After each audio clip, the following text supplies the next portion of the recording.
Alright, this should be live now.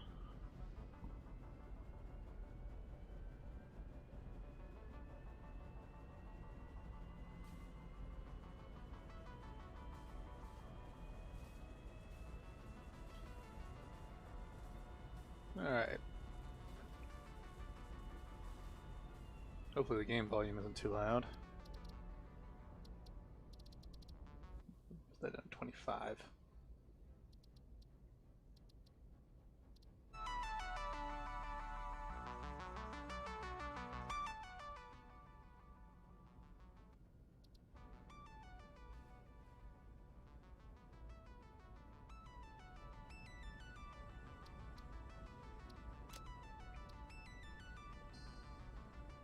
Alright, that'll work.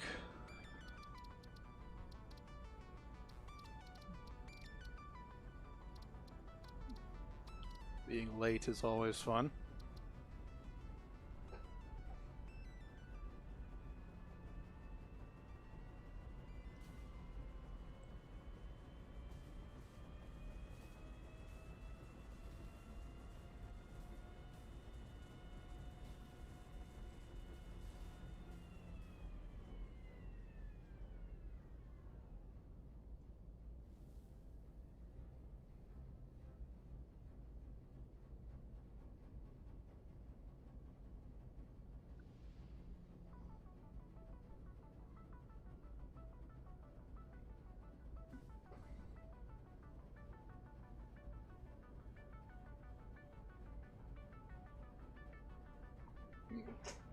Hey Vic.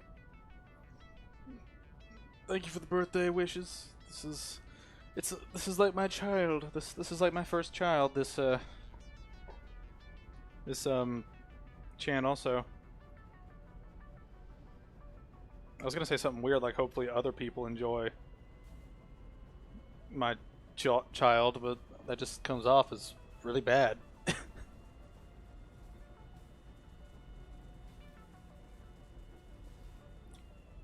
I really debated on what to play for this stream just because I don't want something too technically demanding on my computer. Because I know streaming is the thing where it pushes it to its limits. Yeah, so this thing is pretty much just to stream basically from now till like 3 p.m. So if you have any questions, just throw them in the chat. I will be looking at it since I can look at it in this game. I was originally going to play Star Wars Battlefront 2, but I just don't think it worked out very well.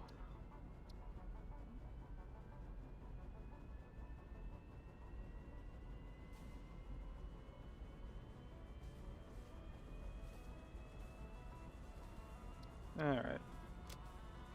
Let's do Dune Desert. Private. Session name. I'm 6 technically. Alright.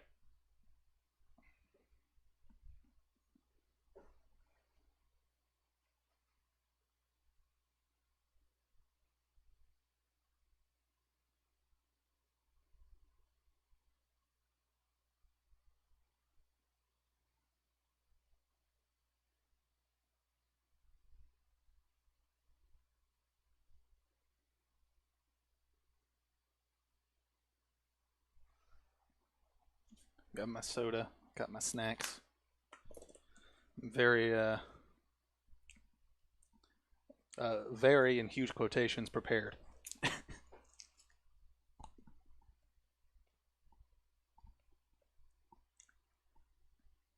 apologize if you can hear me eating.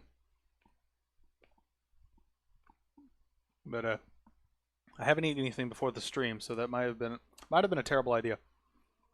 How's the Dying Light commentary going? It's going pretty good. I'm aiming to try to finish scripting by the end of September, and hopefully I can edit everything by the end of October. Just because I've got only a little bit left.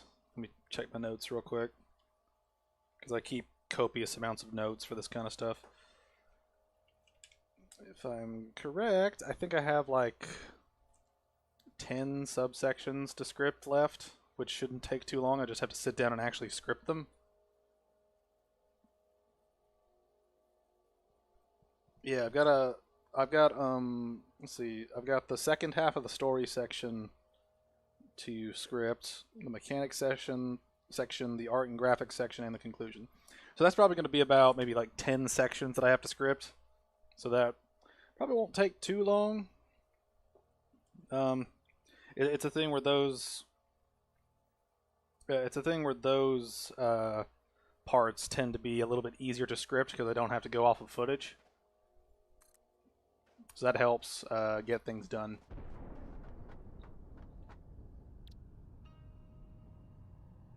Alright.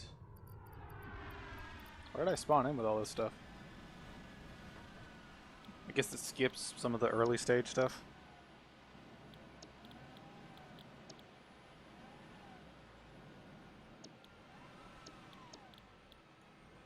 Alright, let's just go ahead and get started. Alright.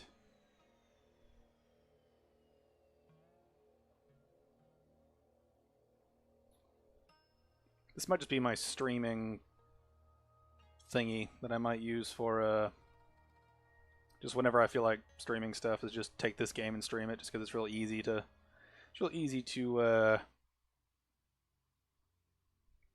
just use. Like, it's just really easy to pop this in and just go for it. Also, it's real chill. I don't have to deal with like a shooter or anything. Alright, so I already have a miner. Well, I guess I gotta find some mines.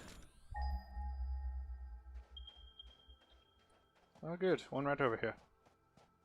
Is this on top of this thingy?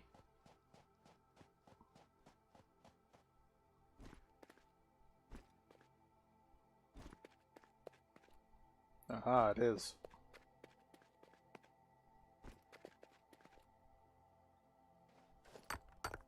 Give me your iron.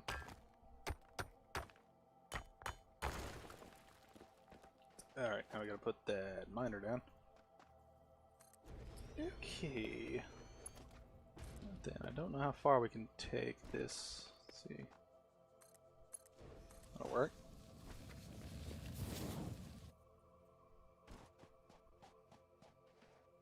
Alright.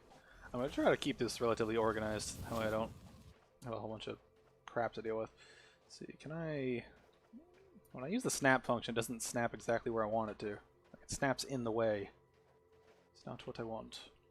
It's not what I want at all. I don't need that. I'm gonna basically set up everything that can get the power going. Let's see here.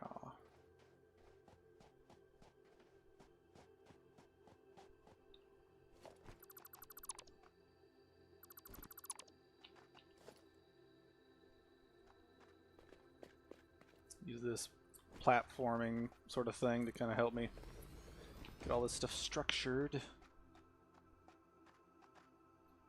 Let's see. I could try to keep everything on the platforms.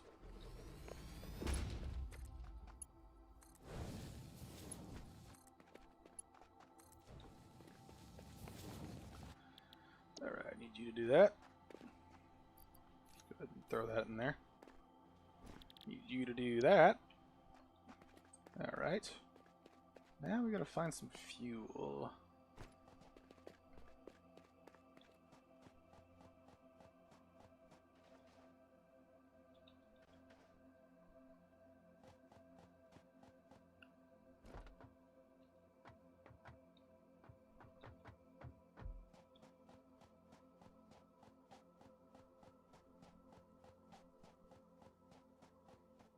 I just don't realize power's going to be a huge pain in the ass here, because it's just a big-ass desert. What's this? Oh, already getting Caterium. That's nice. Yep, power's going to be an issue, though. Oh, there's already a thing next to me. Yeah, that's helpful.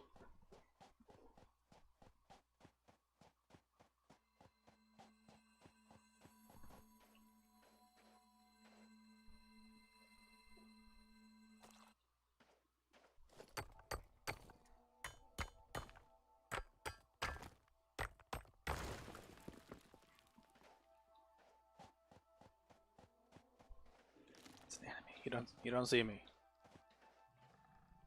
You don't see me.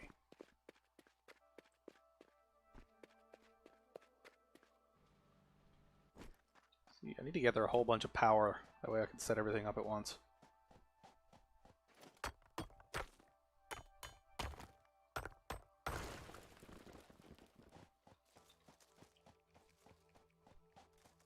And does this game have solar power yet? Because that would be pretty useful to have on a planet like this.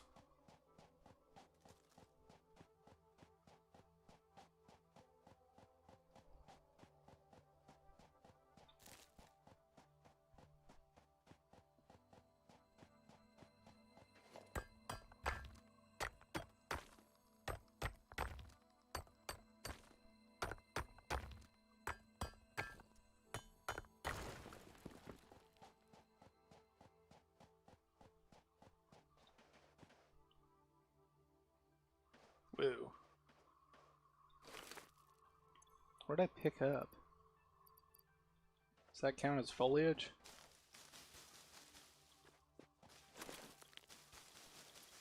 That's weird.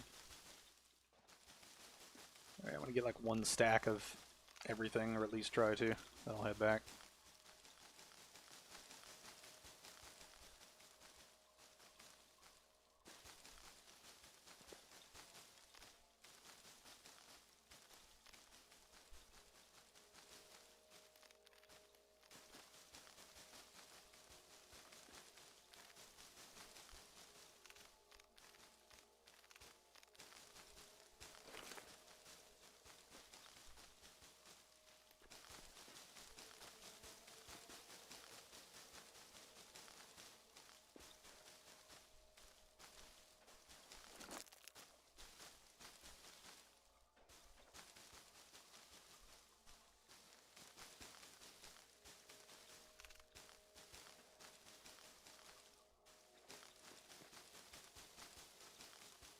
Every leaf is precious on this map.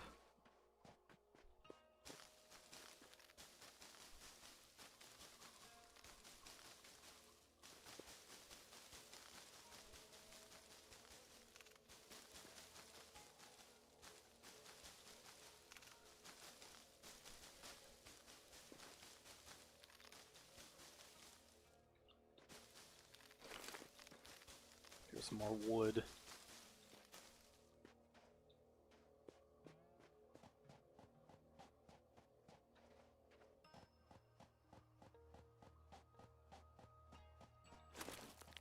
I don't get why I can pick up those rocks. It's so weird. Let's see, I need like a number divisible by 4 for this.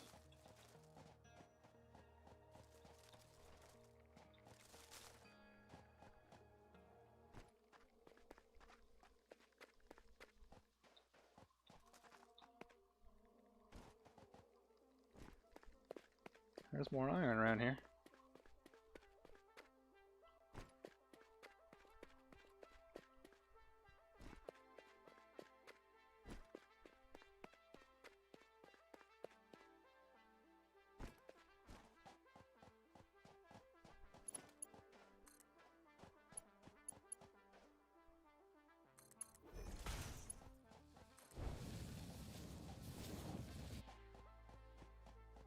See, I actually need to find out which thing has, like...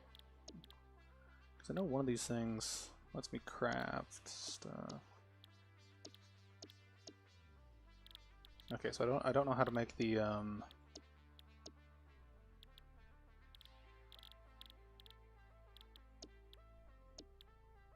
That's the one I need. Okay. That one won't take too long to get done, but it'd be nice if I could get it done.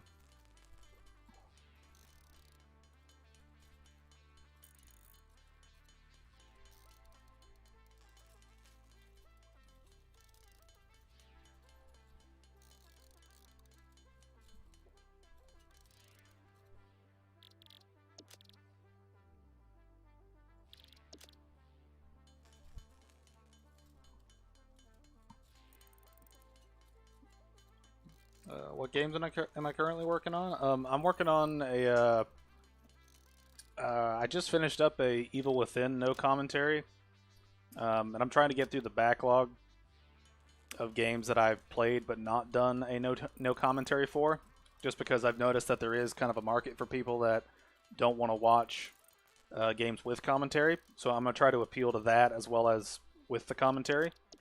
I'm not doing every game that I've done in the past, simply because I've ran into some issues. Like I was gonna do a Just Cause 2 one, but the game crashes way too much, and I don't know if it's the game or if it's I don't know if it's the game, my computer, the version of the game, or I'm not quite sure how to fix that crashing issue. I've done some Googling and I've not found any successful results for me, or I've not had any successful results for me. So that game's off the list. Other games are just kind of they're games that require you to like edit files and stuff, and that's the kind of thing you need commentary for, because I don't want to show my computer stuff. I'm shy like that. But yeah, I'm just kind of working on getting through the backlog of games, and while that's going on, I'm working on getting the commentary done, because just getting a commentary done should take precedence over going through a game I've already played for the channel. But yeah, so I just finished the Evil Within 1, and I'm going to go through Evil Within 2 sometime soon. And I'll work on getting more, what would you call it? I'm going to work on getting more, hopefully more useful things to kind of help with, crap, I need that. Alright, where's some copper at? That's not copper? That's copper. Okay. But, yeah, like right now I'm trying to balance things where I work on the commentary and I do some no commentaries a little bit, just to kind of get through the backlog while also scripting stuff, while also getting through a lot of the editing for older stuff that I want to get through. You know, like I've got a lot of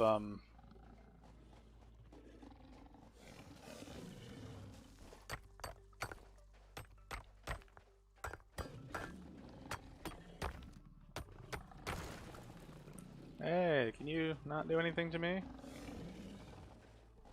That would be great if you could just not be here.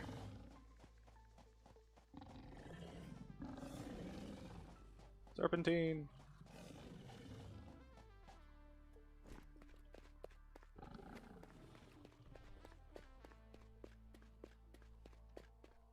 But yeah. So my main focus is trying to get the Dying Light commentary done before the end of the year. I'd like to release it around Halloween, just because that's like, you know, a good time to release like a horror kind of game thing. But if that doesn't happen, it's definitely going to be done by the end of the year. Like I'm not going to procrastinate that long.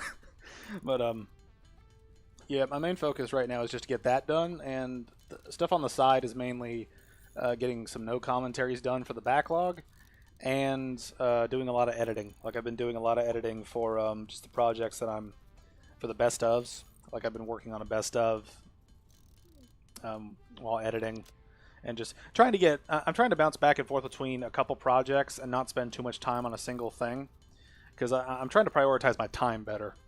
Because I know that the commentary will take the most time to complete, and so I'm putting the most time towards that.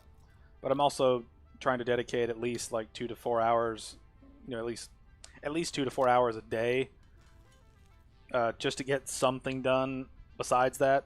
You know, like either editing or editing through the backlog, or just recording through the backlog of stuff. You know, just I'm trying to bounce back and forth between things. Also because I don't want my channel to just be dead and have nothing coming out of it for like months, just because that would not be cool. All right, I don't know how far this is gonna work.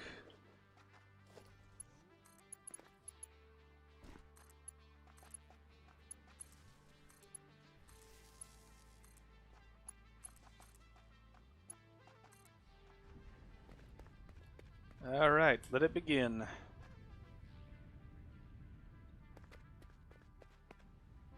Alright, what I need to do. I need to build another miner on top of that. Can I build that from all the way over here? There we go.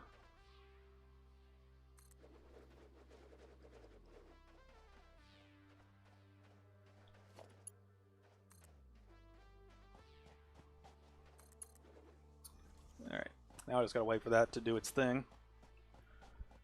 But, yeah, I'm trying to balance my time, and I'm trying to keep stuff coming out regularly while I work on the commentary, which probably slows down the production of the commentary, but it also lets me get through stuff, you know. So I figured it's a thing where if I'm not going through a, like if I'm going through a game, I'm trying to think of how to word this properly, but if I'm going through like a commentary, you know, which takes a lot of time, it's good for me to do stuff that doesn't require me to speak, just so I can kind of mindlessly just focus on the game. And so that usually comes back to editing and no commentaries, because those are super easy to do. You know, when I have to record my voice, it's a little bit of extra time I have to spend setting things up and with the editing process. But when I take that out, it's like everything's a little like 10% faster. You know, and I think that helps with the speed of other projects that I'm doing at the time, you know. Alright, let's put one of these in.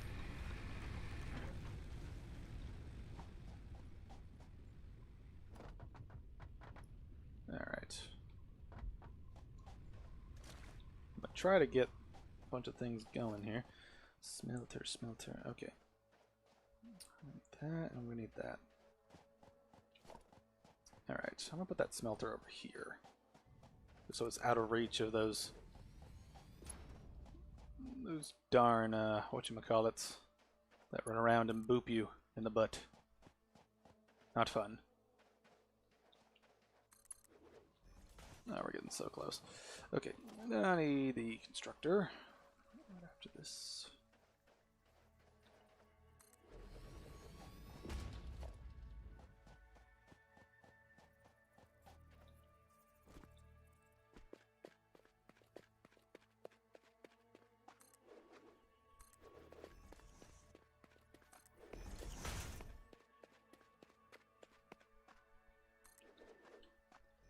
Alright, connect that other one.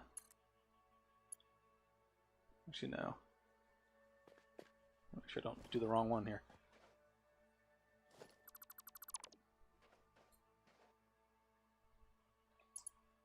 Alright.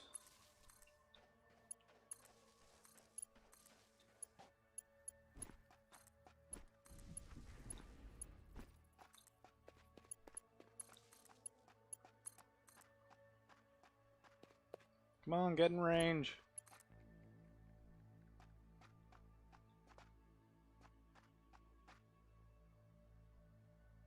Alright, I think that thing's working now.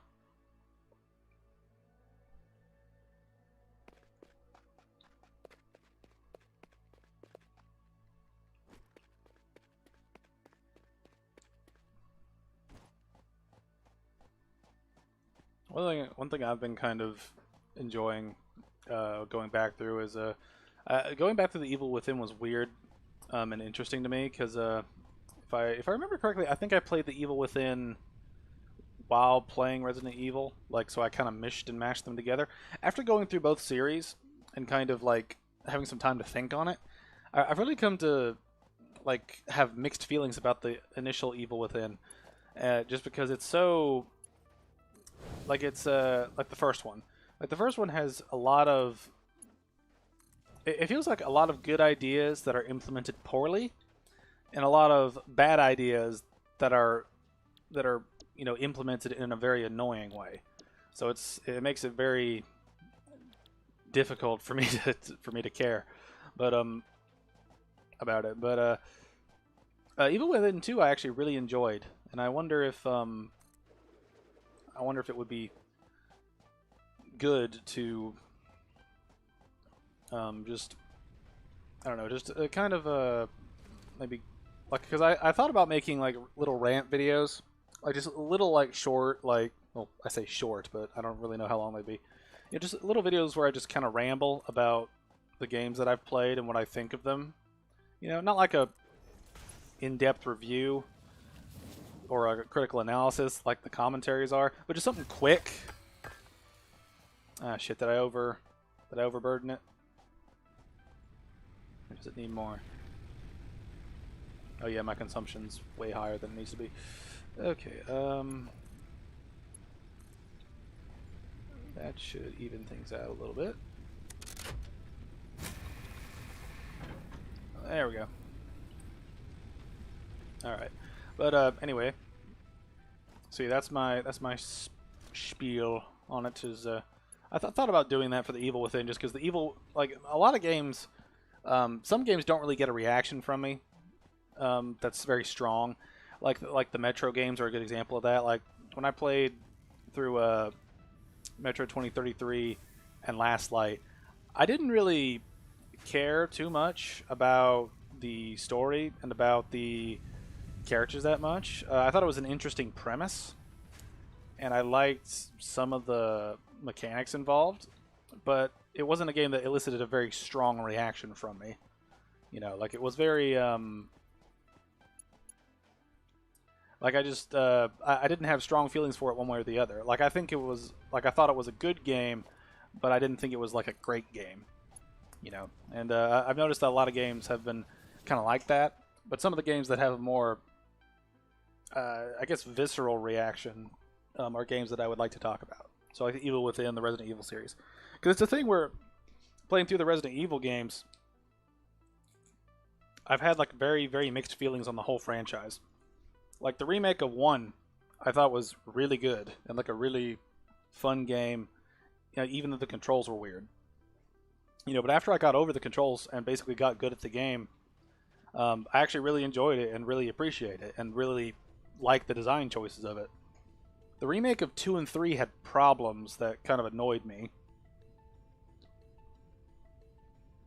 And 4 and 6 and 7 just had a lot of good ideas implemented poorly, or just a whole bunch of bad ideas that are really annoying to deal with as a player.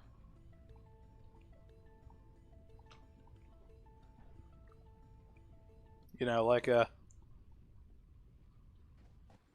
this is the thing too, where Resident Evil 7 basically turned me off to the franchise. Like I'm not going to get anything from the franchise again after the DLC of 7, because Resident Evil 7's DLC is so annoying to get through and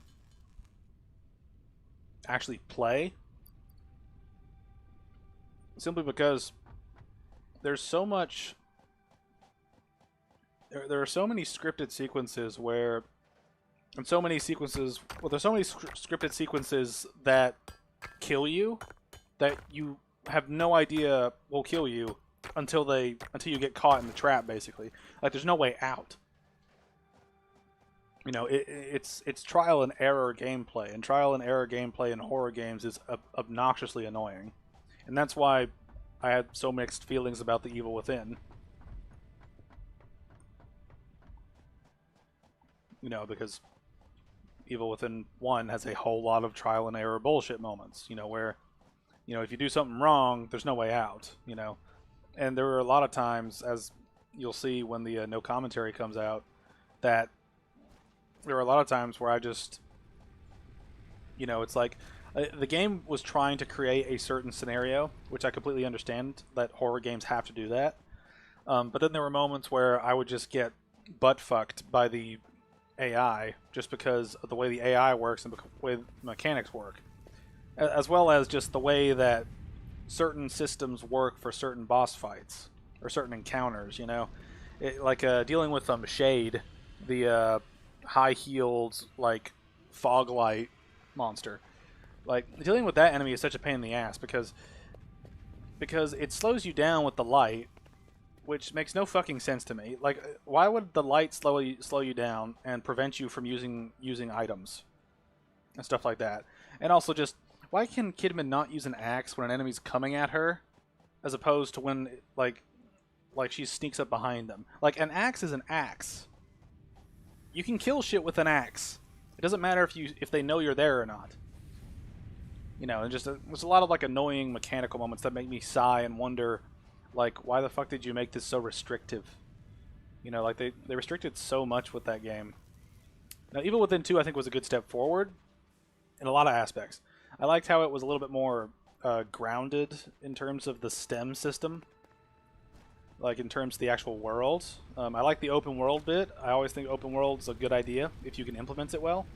And I think they did a good job with that, having like different open world areas you can go to that have a lot of side stuff that lets you like learn about the lore of the world and stuff.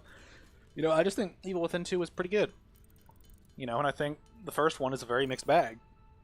And it seems like a lot of people disliked the second one, and it seems like it seems like people are idiots a lot of times, because people say they like the original of something, and then they say they, you know, don't like the sequel, even though the sequel makes improvements on it. Like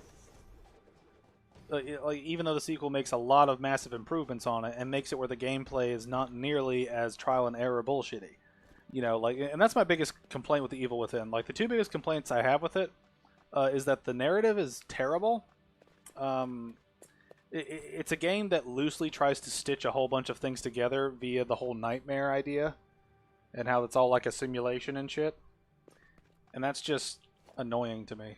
Like, incredibly annoying to deal with, because it's like, why can't we do something interesting instead of just, you know, why do we have to have all of these mishmashes of different ideas? The ideas themselves are fine. Like, I don't mind going up against like different monsters that have different, you know, abilities and different aesthetics. I don't mind that in a horror game at all. It's just when they make it where, like, the enemy, when they make a character do something stupid, or whenever they make it where a character cannot do something super simple, it makes me like roll my eyes and think, oh, they decided to make the main character an idiot then, you know, and that's really annoying. You know, because there are several moments where I'm like, I have a thing that can totally do something that would help me in this situation perfectly, but I can't do it because the character's retarded, you know, or not retarded, but stupid. You know, the characters, you know, has something wrong with them where they can't use an axe to kill somebody unless they're sneaking up behind them. You know, like it's those arbitrary restrictions. It's those arbitrary restrictions that really get me, because it's like, why did you restrict me there? You know, I can do this fine. Like, I don't need you to, you know, I don't need you to ruin this for me by making it where I can't use a weapon that I should totally be able to use. You know, like, how is a light going to stop Kidman from shooting Shade? Like, answer that question for me. How is a light going to stop her from shooting it? Now, if it affected your aim, I would be fine with it, just because, like, light can blind people if it's bright enough, you know, and that would affect your aiming. You know, I'd be fine with that. But the fact that it just negates you from doing anything useful, like running away and fighting, you know, and firing, like, it's such an arbitrary restriction. And that's one thing that really made me enjoy the Evil Within 2, is because a lot of those arbitrary restrictions are gone, or severely limited. You know, like, it seems like they learned from the people that complained about it, and, you know, they figured out that some people don't like trial and error bullshit. You know, it's incredibly annoying. And a lot of people don't want to deal with that kind of stuff. You know, and I just think that, you know, and I've read that we're probably not going to get an Evil Within 3, which I would have been sad about if I liked both games, but I liked, you know, and I'm sad because the Evil Within 2 will not be... You know, I'm sad because the Evil Within 2 will not get a sequel, even though it totally doesn't need it. And I really hope that they don't take people's complaints to heart when half the complaints are basically that it's not the Evil Within 1. Because I don't want to deal with that shit.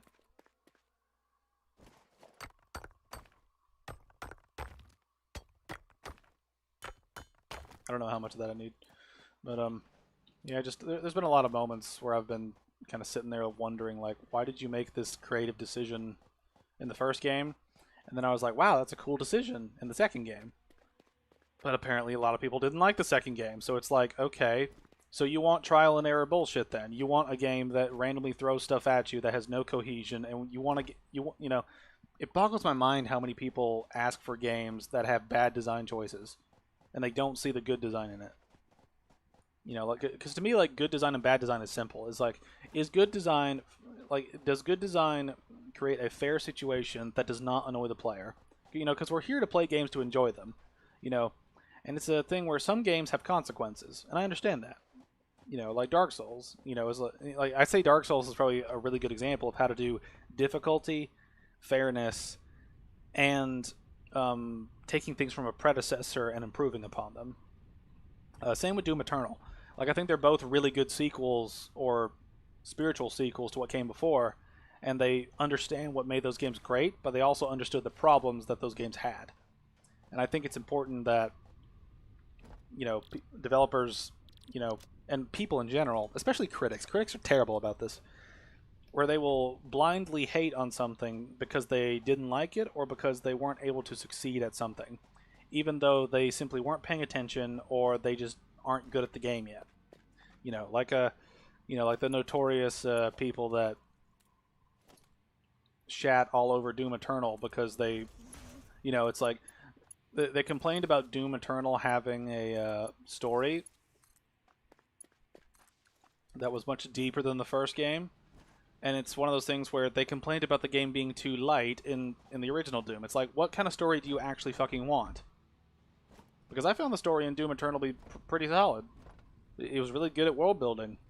I really enjoyed the world building, and I think a lot of people enjoyed it as well. That's why they enjoyed the game so much. You know, but it seems like a lot of people just, it seems like a lot of critics specifically just hate on stuff because they don't understand it, which sounds like typical boomer shit of just people not understanding stuff and just being like, why? I don't understand. But that's my spill about that.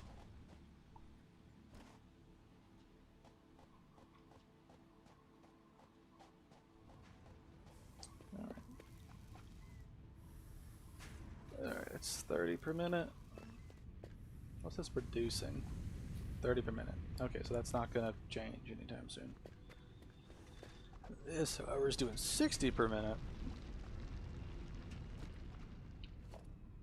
Let's see here. Did I put another constructor? Or no? No, I need a smelter. That's what I need. I need a smelter next to it. No, I need.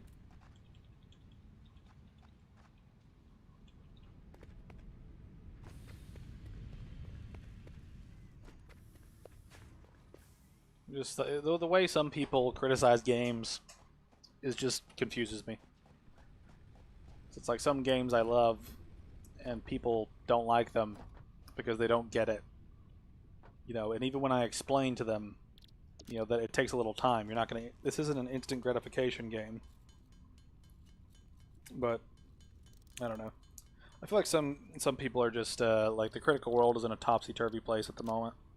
Just so many people don't know how to do anything right, so it's just like we live in an age of incompetence. I've noticed just a lot of moronic people doing a lot of moronic things, and I'm right there with them. Like, I'm not perfect at all, and I screw up things constantly, you know. But it's just, at least I'll admit that, and a lot of these people just can't seem to admit that they can't bear to think that someone would think that they are incompetent at something, or that they simply don't know enough about a subject.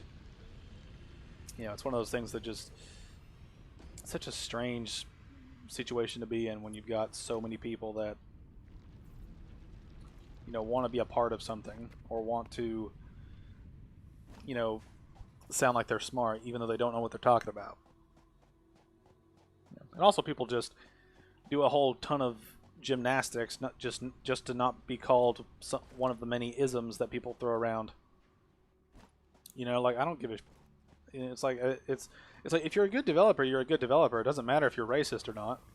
You know, if you're a good developer, you know, you're still a good developer. So that means you still have traction and you still have worth within the industry you're in. You know, now your personal life I completely disagree with. You know, but that doesn't mean that you can't still make games. You still don't. You know, we shouldn't negate people's rights simply because someone calls them an ism or an ist. You know. And I noticed a lot of critics do that, where they'll just patronize people and just ruin stuff for them.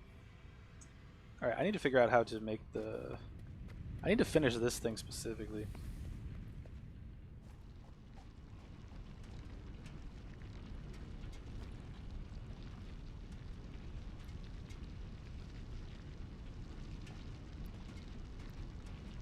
Alright, I just need a lot of stuff to make a bunch of screws. But, yeah, that's kind of my socio-political game review idiot rant, I guess you could call it. As you can tell, there's no cohesion to my thoughts. It's just a whole lot of bull. Just a whole bunch of nonsense.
Oh boy. What do you think of Resident Evil as a franchise and individually? That's complicated to me. Partly because I haven't played everything in the franchise. Like I would call myself a relatively new Resident Evil game, or not a game, but player. So I've been kind of it's a series that confuses me a lot of times because there's a lot of moments where there'll be a lot of great design choices, and then there'll be that one thing that sticks out like a sore thumb. Like, why did they think this was a good idea? You know, and this is one reason that one reason why I criticize a lot of horror games so heavily is because, like, to me, the whole point of horror games is to thrill and or frighten the player, right? But you have to ask yourself, what is thrilling and frightening about dying in a video game? Because that's a big problem with video games, is that, you know, when they go too far and when they make it a situation where the player has a real trouble getting out of a situation that kills the player, you know, and resets them. You know, I think it was Frictional Games that said this, and they said this years ago before they made Amnesia Rebirth and caved into Outlast Syndrome. But they said that horror games, like death in a horror game, ruins it because it removes the tension. Because it ruins the tension and it annoys the player and angers them, you know, and that's something that I completely agree with. Because if you're playing a game and you're creeping around, like it's some sort of like stealth horror game, right? So you're creeping around, you know, you detect the monster nearby, it doesn't notice you yet, so you're creeping around, right? And then you get to the door you need to get to, you know. But then they make it where when you open the door, the creature notices you, no matter what. All right, and then it starts chasing you. And let's say it's like the Evil Within, where you have a stamina bar, a very limited stamina bar that only lasts a few seconds. So you sprint for a little bit, then you sprint for a little bit more. You know, and then it's a thing where, you know, you reach like a T section where you have to go left or right. So you just pick one, you go left, and it's a dead end. You realize that, you turn around and try to sprint past, but the monster gets you because it's right on your tail. You know, like it's one of those things where, you know, it's one of those things where the design choice is making it harder to enjoy the game when you get into a situation that produces failure, when you have no ability to counteract that failure. You know, and this is one reason why I think games like Dark Souls get a lot of heat, but then people that dish out that heat tend to regret it later, because I've done that. You know, I bitched about all kinds of stuff in Dark Souls 1, 2, and 3, you know, and then I got good at the game and learned how to, you know, deal with it, because there are ways to deal with these things. primarily of wood. Additionally, R&D inflated your pocket dimension. You know, just but one big thing that I wanted to try to get across is just going back to Resident Evil with what you said, Vic. I think the Resident Evil franchise as a whole is a very mixed bag. Individually, I think some games can be a lot of fun. Although I don't think I don't think the franchise has ever been, based on the games that I've played, which are the remakes of 1, 2, and 3, 4, 6, and 7. Of those, 1 is my favorite, and I don't have many problems with 1. The only problem I have is with the controls, and even then, that's a minor complaint on my part. Like, I don't think they're horrendous controls or anything. I think everything in the game's relatively fair. Resident Evil 2, the remake of 2, I really didn't like the Tyrant. I thought he was incredibly annoying to go up with because you don't get anything out of defeating him. He just stops chasing you for a little bit. And that really annoyed me because it's like it's not really a challenge as much as it is just a arbitrary blockage between getting to your goal, you know. Like, I like the aesthetic of the Tyrant. I think the idea of an invincible enemy that chases you is cool. But when he shows up between you and an obstacle, you have to lead him away, and then you have to go back for it, you know, and at that point, it's not really a challenge or any kind of, you know, unique encounter. It's just an enemy appeared that you can't kill. He's in the way, and he's a bullet sponge. So, you know, why shoot him when you can run away? So then you run away, and you end up you end up basically wasting the player's time. We don't really have a unique encounter because, you know, if you play the game your first time through, you'll probably try to kill him. You know, especially if you're new to the franchise like I was. You know, and you try to kill him, you end up wasting valuable bullets on him, and he takes like a knee or whatever, and you think, oh, I guess I won? Can I do like a finishing move or something, you know? Then he gets back up and he starts chasing you again, and you're just like, oh, he's just a bullet sponge, I guess. You know, then you have to move past it, and then try to figure out another way to deal with the problems he's presenting. You know, so I had problems with that. I really liked what they did with Nemesis in the remake of Resident Evil 3. I thought that was cool. How every time you encounter him, you know, there's a goal in mind, and there's ways around him. It's not necessarily a thing where he shows up in the way, and then you have to backtrack, loop him around somewhere, and then come back. Like, there was a lot more care put into those encounters with Nemesis. And I just really liked how you could beat him and win. You know, like, you could beat him in certain situations and get loot and then run away, or you would defeat him and get something out of it. You know, like, it made it where he was really chasing you.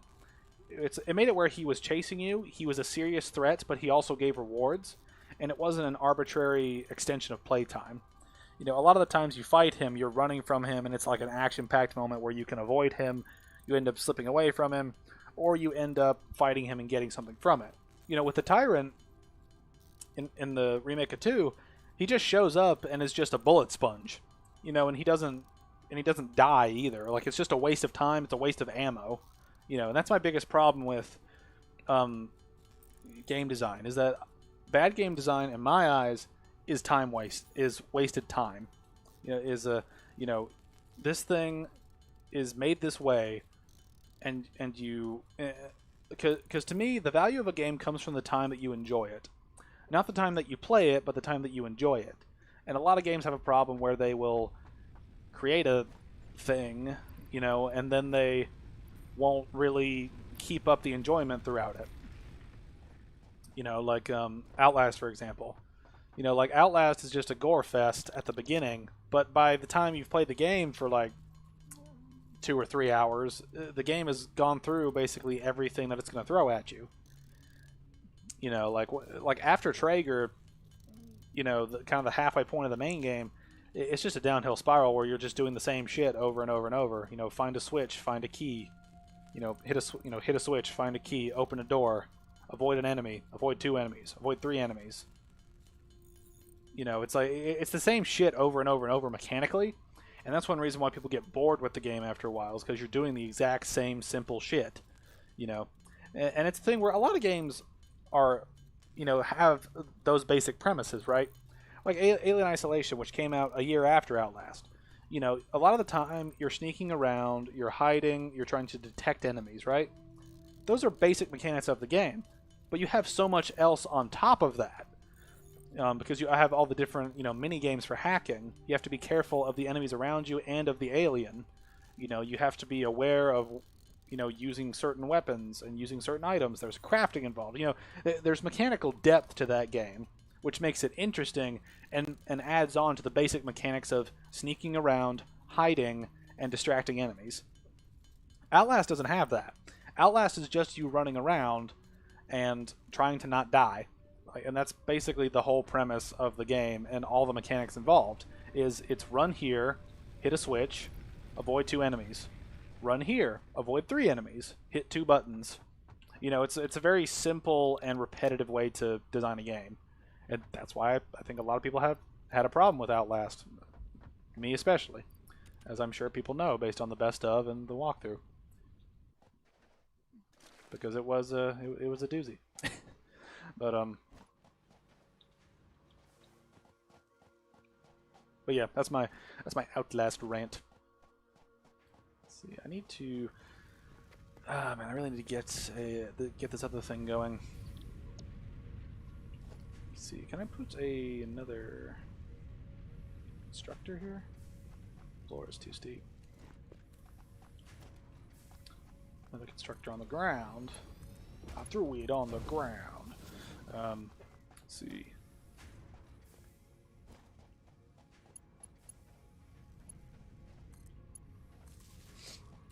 Alright, I need this to make that.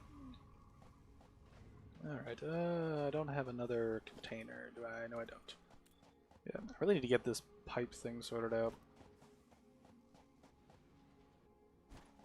Actually, if I change my milestone, doesn't it give me the resources back? Or does it just eat them?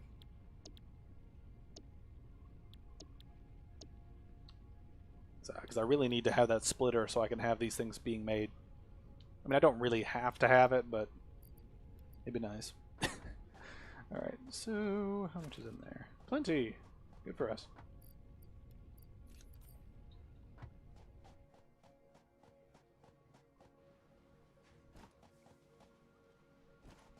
Now we need a fuck ton of ore.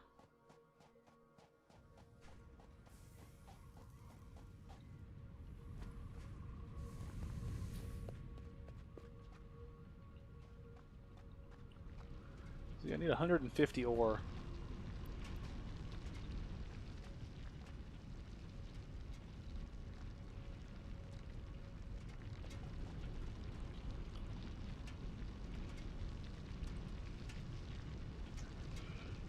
May as well just wait here. I know some people might say, just put a miner on another iron deposit and then do that. It's like, yeah, but this will increase efficiency in the long run when I have them working like the same thing. It'll work out, I promise.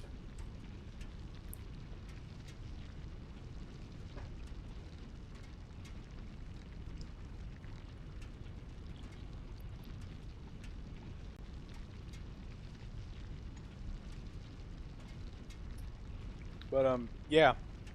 Going back to the Resident Evil question, because I keep getting distracted by shit. I view it as a thing where, like, just an overall premise of the games I've played. I think 1 was the remake of 1 is fantastic. The remake of 2 and 3 are fun, but they have problems. 4 was a mixed bag for me. I thought it was okay. 5 I didn't play because of technical issues. 6 has a lot of mechanics that are kind of annoying, and the game's it's ridiculous and a little bit stupid at times, but it's kind of a mixed bag. And 7 was a downhill spiral where the beginning was really good and interesting, and just the more you played the game, the more it just got worse.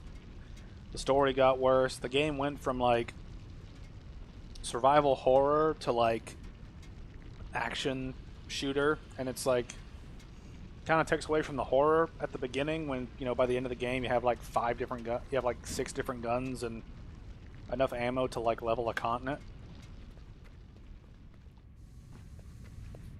It's just it's a little weird to me.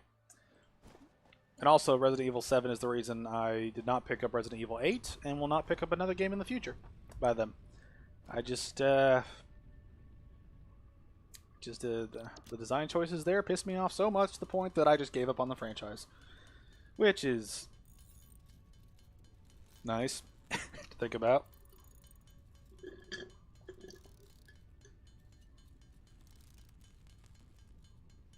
I came mildly prepared. I've got like junk food and soda, which is like the typical gamer food. Or stereotypical gamer food.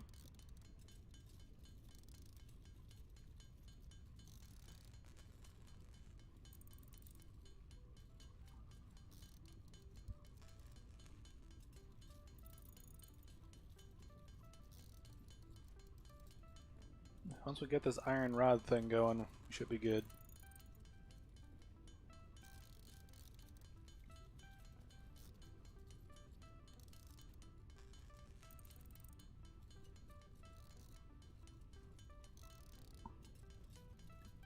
Oh yeah, here's something I've been kind of wanting to talk to somebody about, and since nobody else cares in my immediate circle, I'll just throw it out into the internet. I've been listening to a lot of Judas Priest lately, and like I actually really enjoy a lot of their stuff. Like a lot of their, it's like it's like when I look at the way like the metal kind of hierarchy works, you know, is you know, like Black Sabbath were kind of the dark, spooky type of metal. Judas Priest is the like extreme, fantastical metal. Iron Maiden is the progressive and epic metal, and Metallica is the aggressive and social metal to me. Like that's the hierarchy of metal to me. Is like it's like the you know, it's like Sabbath, Priest, Maiden, and Metallica are probably the biggest metal bands in terms of just scope for what they've done for the genre. And that's one thing that I realized while listening to Priest is I actually really enjoyed Priest's music because it's got a nice mix of it's got a nice mix of melodic stuff, but also they can go to that level where it's just crazy screeching like banshees, screaming the song to you, and it's not like a scream, you know, where it's just like bah, bah, bah, bah. You know, like it's an actual like screech with some power to it. You know, it's like an operatic, you know, vocal performance that demands silence to witness it. And it's just one of those things where the more I listen to them, the more I really appreciate them, and the more I listen to them, the more I kind of wonder if they are better than Maiden to me. Like I think I kind of enjoy them more than Maiden. We encourage you to consider but more verticality when it comes to factory logistics to streamline short-range transportation. The productivity display oh, it keeps the stuff will I help you put in. measure and Nice. improve the productivity of individual buildings to aid with optimization. But so yeah, I've just been listening to a lot of Judas Priest lately and having a good time. Having a real good time. No, I'm not looking up 5. I'm trying to bind these things. But yeah, I've been listening to a lot of that. Listened to a lot of Painkiller, the album, and I gotta say that album is tight. The album has a good mishmash of just metal goodness. It's probably a terrible way to put it, but you know, just that album has some good shit on it, man. It's got some good shit on it. It's real tight too. It's not overblown. Every track has like a different vibe to it, and that really helps. You know, there's a lot of. It's a really good representative album of Priest, I think, because it's got a good mixture of like melodic parts, the fantastical lyrics they kind of use, the overall heaviness they have, but also the more melodic side. as well as just the breakneck speed part. I think it's just a good representative record of Judas Priest. That's why I like it so much. And yeah, that's why I enjoyed it. All right, I need one of these to make a container to hold our shit.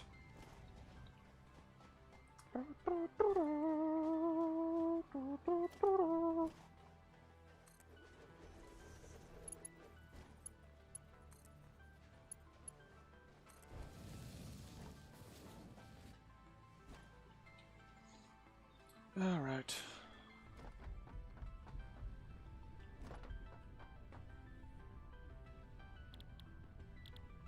Alright, so I need to get all that stuff together. Alright, I'm not going to be able to use this stuff anytime soon.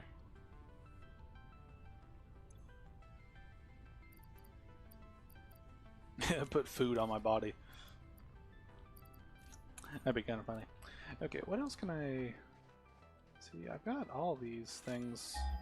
See, I've got the main components right now, and I just have to let them do their thing. My main thing is probably I just need to focus on getting power together. Just to make sure we have a consistent amount of fuel.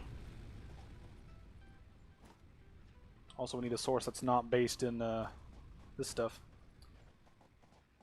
Let's see here.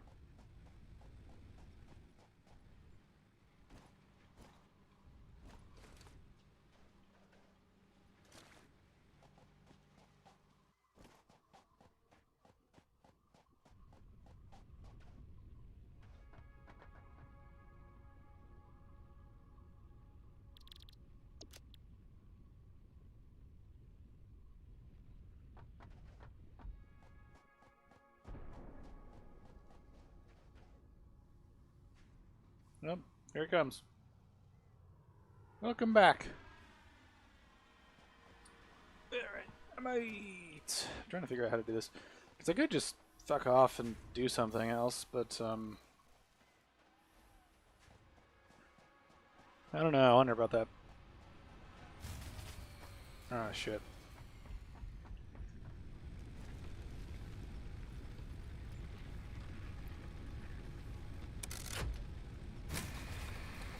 Alright, time to make another power source.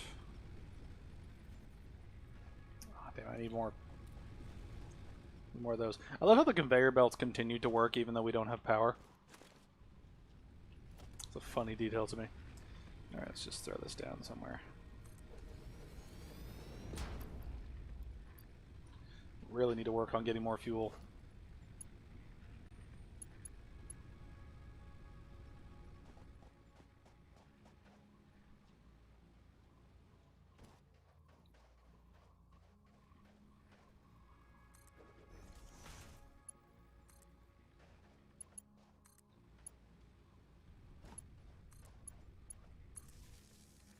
Alright, it's connected now.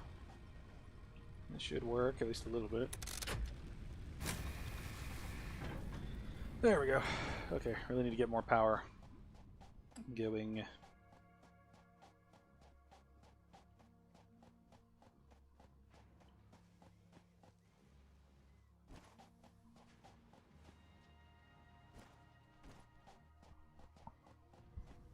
So do you have any more questions, Vic?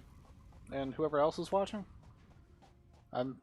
This stream is all about just chatting, so feel free to interrupt me if I'm doing something in the game and you have a question to ask. I do not have a problem with that.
Aha, we're near water.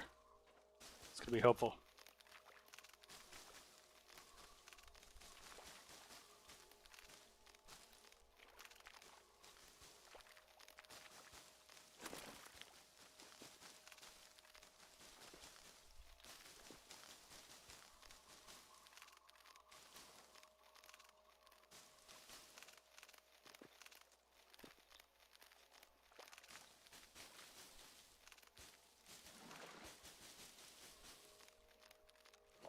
Oh man, my hand hurts from trying to click this much.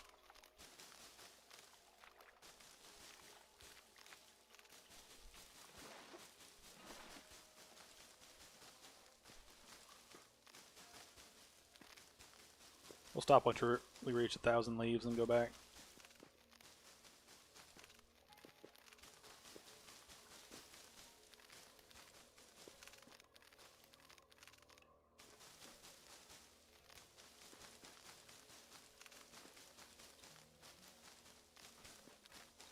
All right.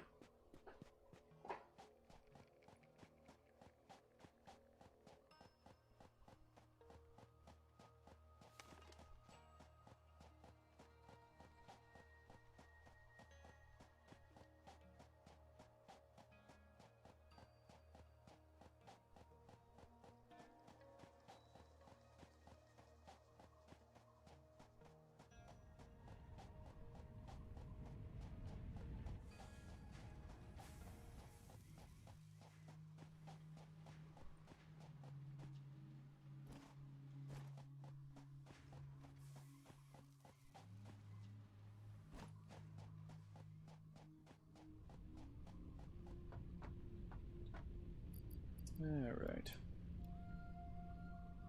See, what music do you like? You've mentioned a lot of metal in the past. Yeah, I'm a huge metalhead. Love me some metal.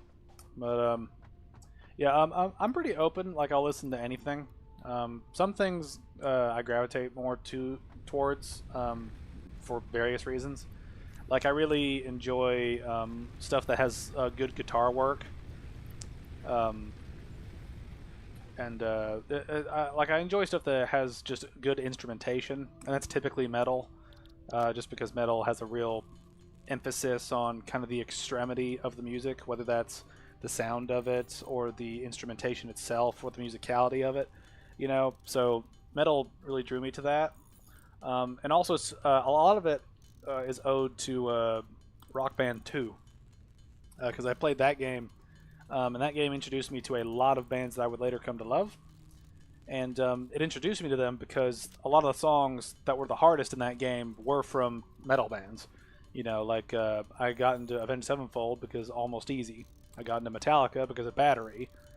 Judas Priest because of Painkiller. Dream Theater because of Panic Attack.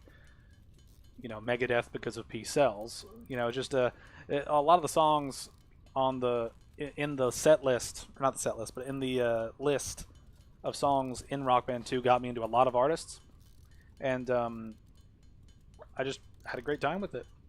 You know, just had a great time, and it really made me feel like metal has such a dedicated audience, and I think part of the reason for that is there's a real sense of community in that, because it feels like. This is just me rambling about stuff, but it really feels like you're a part of something special, you know, because it's easy to be in the pop crowd, right? You know, like it's easy to, like, it feels, you know, like metal has a unique thing where it's like, I don't know, like it's got like a unique power to it, where it does all these extreme things, and it has an attitude of, you know, being your own person no matter what, you know, and each other genre has a kind of a niche that it sticks to, but metal has gone like all over the place.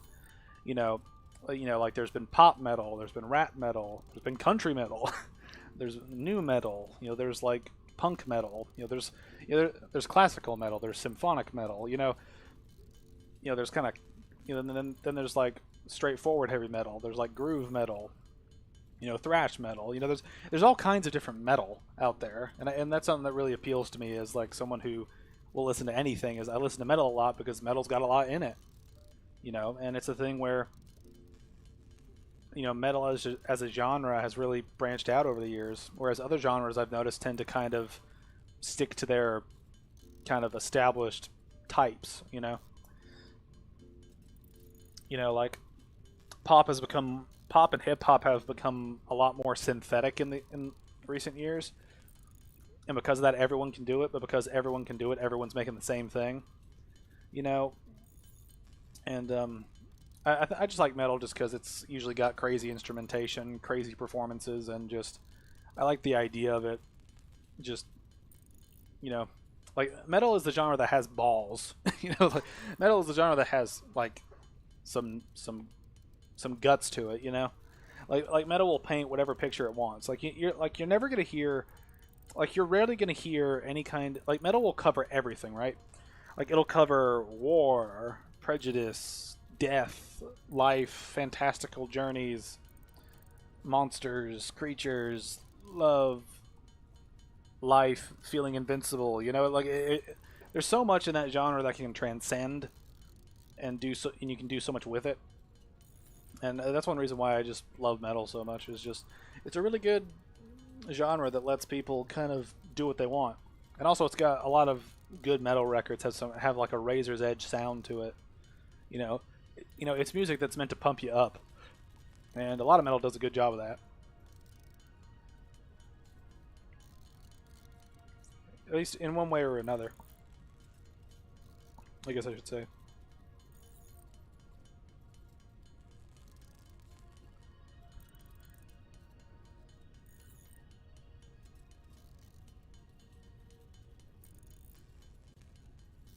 But yeah, I'll listen to stuff outside of metal too. Like I'm a big fan of video game soundtracks. I've got a lot of soundtracks to video games and movies.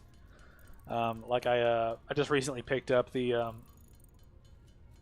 original Superman soundtrack that John Williams made, and it's a pretty good. Like John Williams is a genius, man. It's like he's a musical genius. It's like what, like how much stuff has he written that's become iconic? Jaws, Star Wars, Harry Potter, Superman. I think he did Indiana Jones too. It's like so many classic movie themes come from his mind. That man is a genius when it comes to film score. But yeah, I picked up that recently. I've also, and for like the movie side of things, I've got the Lord of the Rings trilogy, which that's like 12 hours of incredible music. I've got some soundtrack to some animated films that I like. Like I've got the Iron Giant soundtrack, I got the Chicken Run soundtrack, the Corpse Bride soundtrack. Part of me I want to pick up the Nightmare Before Christmas soundtrack, but for some reason I just never got around to it. But I like a good bit of that soundtrack.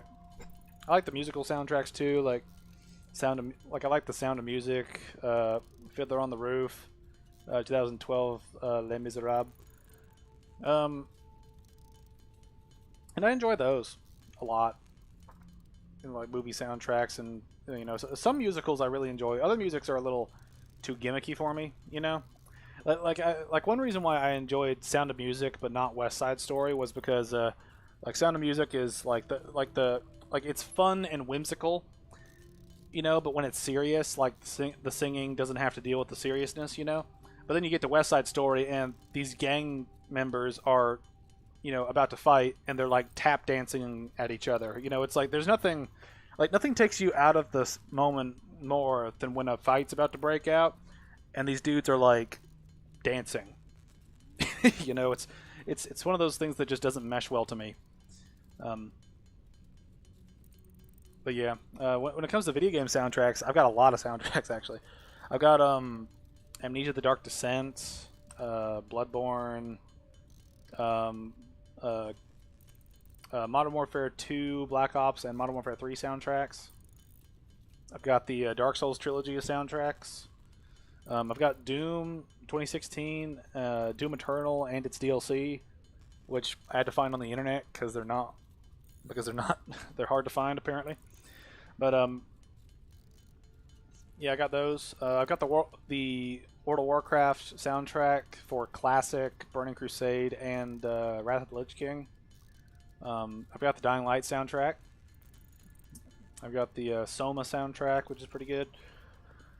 You know, I've got the Undertale soundtrack, which is basically just for memes. It's just the soundtrack is so funny, just because it's 8-bit, and I remember the jokes happening in the moment when those songs play. You know, but like I'll listen to anything, but I tend to like stuff that's thematic and epic in scope, and that's pretty much the overarching theme of the music I like. There's a whole lot of stuff that I like that's just you know, over the top, like orchestrations. Yeah, and that's one reason why I love Dream Theater so much, and why Dream Theater is my, you know, my favorite band. It's just because they just they do what they do, and they like what they do. You know, they're masters of their craft, and they make incredible compositions, especially when they make their epics. Their epics are always real interesting to hear. Might be because they're like 20 minutes long, but you know, it's what it is. But yeah, I'm pretty open.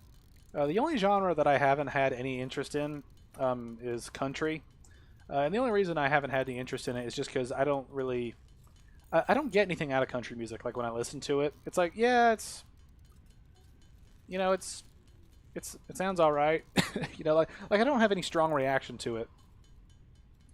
I think one thing too is just I grew up in the going to a country school, and I guess I just never heard any other country songs besides the generic ones talking about tractors, beer, or women. You know, like I guess I never got out of the stereotype, so I never got into the genre. But lately I've been thinking about what would happen if I delved into like older stuff within certain genres. You know, like going towards like the origins of country, the origins of rap, like the origins of blues. You know, just picking up some of those like really old records. You know, I thought about doing that just to kind of see what's there and kind of learn. But those things are stuff that I would like to get into at some point. But usually the thing that holds me back is that I'm too lazy. All right, I want to make sure we have enough power here. Okay, it's absurd to me how flower petals like work for so long. Like I don't get that. Don't get it at all.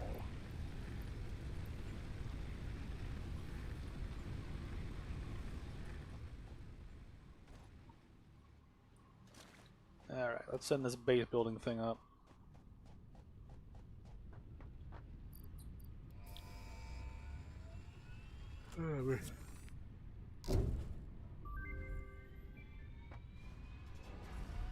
Milestone reached. You have unlocked several structures aimed to provide the first needed to build basic factory infrastructure and improved overview. Building these will provide a grid for more advanced organizing and sectioning of your factory. Great. Thank you, computer wife Karen. So yeah. I'm trying to think of what else I could talk about here. That way I don't have to be silent until questions pop up. But yeah. One thing I've been doing while working on the Dying Light commentary is I've been working on other stuff for other commentaries as well. Like I've been working on a lot of stuff for the Dark Souls 3 commentary. So like a lot of pre-production stuff, like recording and just getting stuff ready. Because when I made my Dark Souls 2 commentary, I didn't expect to make a third. I didn't really know if I was going to make a third because I was kind of waiting to see the reaction. And now that I've seen that a lot of people like it, but a lot of people have some helpful criticism, I'm trying to take that into account before I work on the Dark Souls 3 one. And also, I just want to make sure that I get a commentary out, like, at least one a year. Because I don't want those things to take forever to make. Because it's a thing where I'm going to be married soon. And I'm going to be... Oh, soon. It's in a couple months. But I'm going to be married soon. And then after that, like, I expect to be having some kids. So I know that when that comes around, I'm going to have a lot less time to do YouTube stuff. So I kind of want to I want to try to get some commentaries out of the way because those take forever to make. And I figured I could just leave the walkthroughs and the challenges up you know, for stuff that I can continue to do. You know, so yeah, I'm planning for my future, and also I think it'd be funny too if I got my kids into doing like YouTube stuff, but do it in a similar manner where they know that anonymity is important. Because that's one reason why I love doing YouTube is because nobody knows who I am, and I like that. Milestone And if I ever blew up, the molecular analysis machine, I don't have to referred worry to about as the getting MAB, mobbed. will allow R&D to provide new technologies, All right, items, and buildings based on samples collected in the field. That's the assembler. To ensure a greater chance of success during exploration, an upgraded tool belt has been provided, as well as an object scanner and beacons. Note: the object scanner requires calibration via the MAM to enable detection of specific objects. Yeah, I need to make both of those. Which that's going to take some time. I got to wait for resources to build up. But, yeah. That's not what I need to do. This is what I need to do.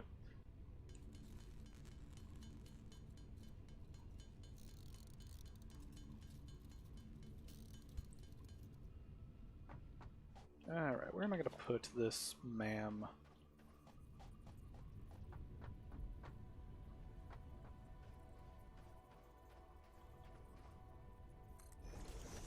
Yeah, that'll work.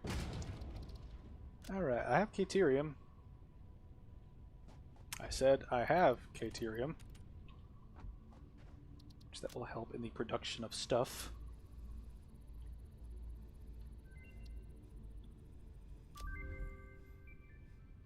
New resource added to the resource scanner. New research available in the MAM.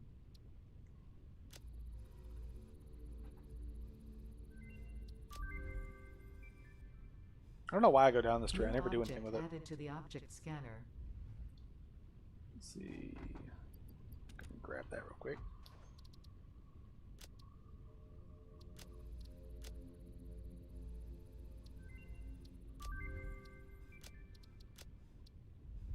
New recipe unlocked. Alright. I think that's doing something productive. Mildly. Alright. It's going to take a while for this stuff to build up for the space elevator, so I might just go out looking for Caterium in the meantime. I've got some stuff I can dump in here, though. That would be helpful. I still got to make a shit ton of this stuff. Just so I don't run out of power. Figures that right when I say that, I run out of power.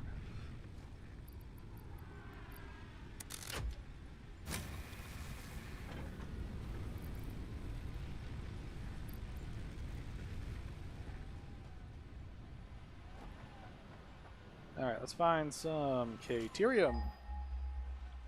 Where be ye?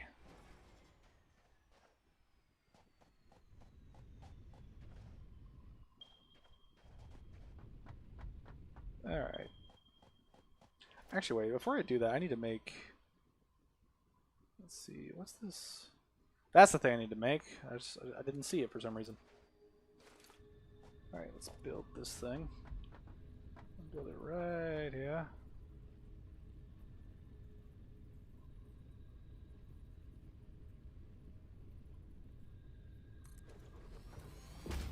Alright, this is going to help a lot. Yeah, I could really use a chainsaw, actually. Alright, add that.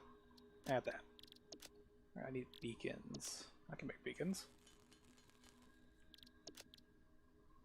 I also need a lot of reinforced iron plates. I don't know why I keep opening that up. It's not the crafting menu. Don't be a dumbass. Use your eyes. Alright. But yeah, just talking about the future. But by the time I hit a 10th anniversary for this channel, I feel like I'm gonna have at least one, maybe two kids. It'll be interesting because my fiance showed me a cute little video of like a mother like filming her husband and all their boys in like this big room, and they're all like there's a table along three of the walls. And they're all at little computers playing different games, and it's one of those moments where like, ah, that is goals, man, goals. It'd be fantastic. Raise a whole bunch of little gamers.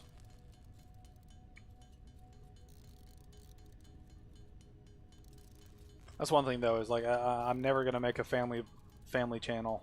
I'm never gonna do that. No family channel ever. Because that's a terrible idea. I can already think of it now. Someone's gonna think of Van Fam, and it's gonna be terrible.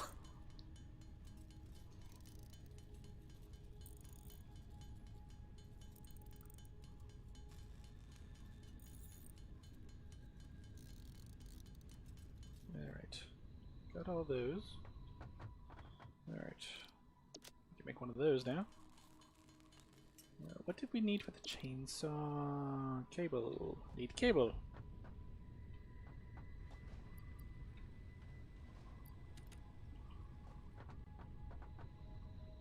Don't know why I keep opening that. Alright, now we can have a chainsaw. Help us clear stuff out quicker.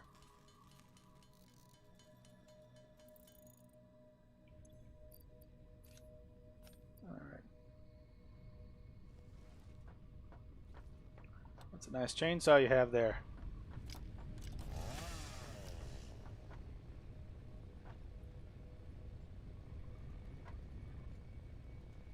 Can you actually do anything in this room?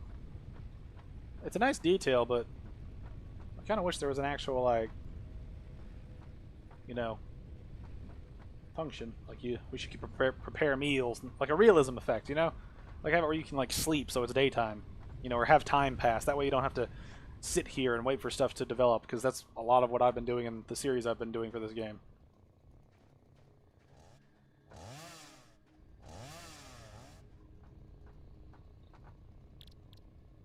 It's just a whole lot of hoopla. Just gonna throw those in there. Alright, let's go get some Caterium real quick. I remember it being over this way, right?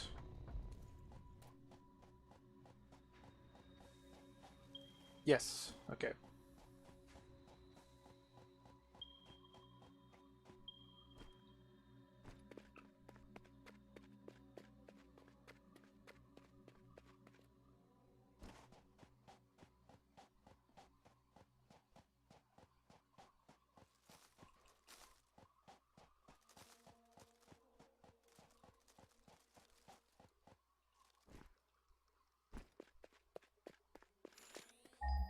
Looks like sulfur.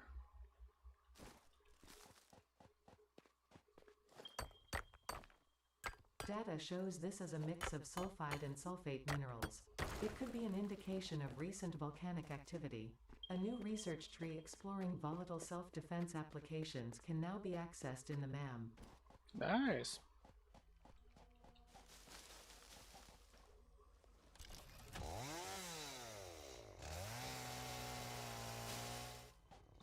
Take what I can get.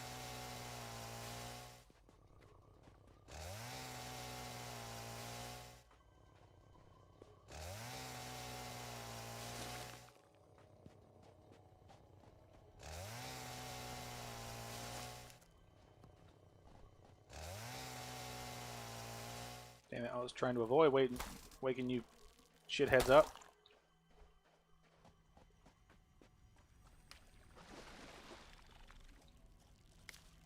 The remains of this creature might shed light on how to increase chances of survival.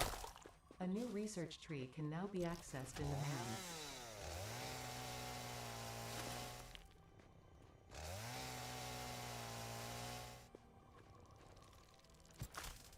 Come on, asshole. There we go.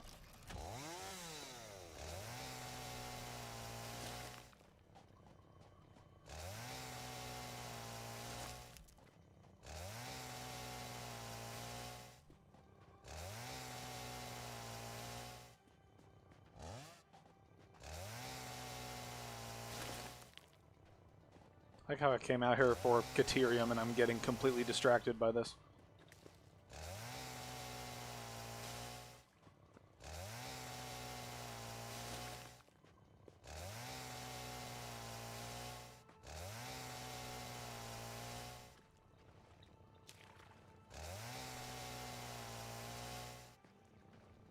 Why can't I?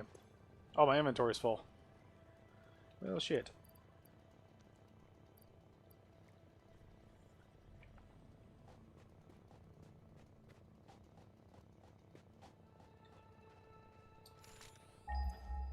Pick up that Caterium, can't I?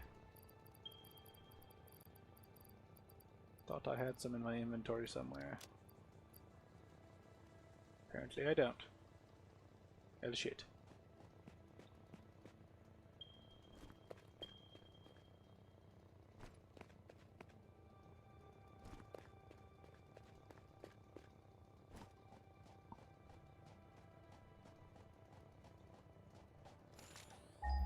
Make sure this isn't like down a cliff or something.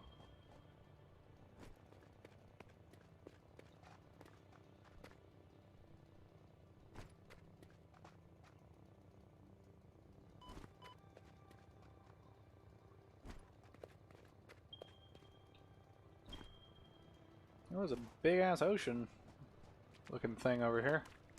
Or lake, I guess would be the correct term. Yeah, give me some tier, not a space. Oh yeah, I have to drop stuff. Fuck. Do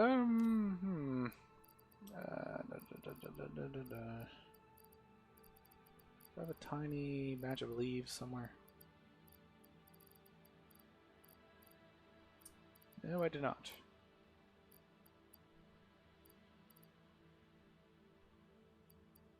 I'm gonna throw that out. That's not that important right now.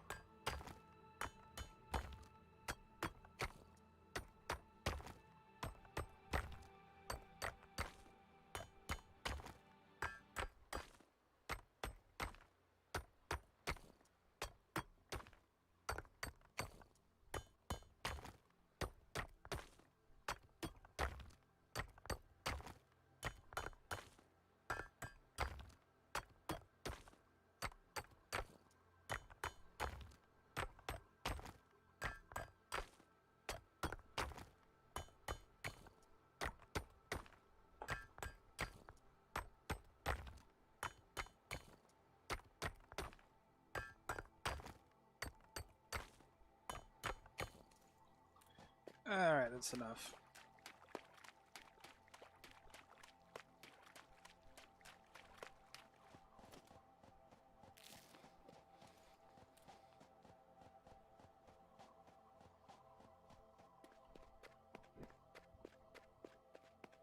Oh boy. Let's see, what other commentaries do you plan to do? Well, at the moment, I tend to only do commentaries on games that I have a fair bit of knowledge about to begin with. So it's the thing where I won't do games that people tell me to do, like if I haven't played them enough. You know, I've made comments about other game franchises, you know, like Evil Within, Resident Evil, but I'd never do a commentary on any of those games, just because I'm frankly not that interested in them to the point of where I feel like doing a commentary. And I also don't have that much to say about them in general.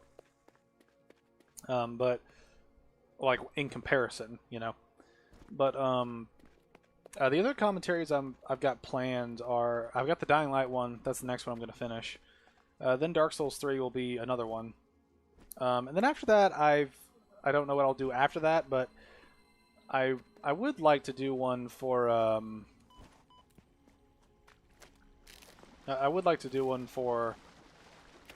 Subnautica.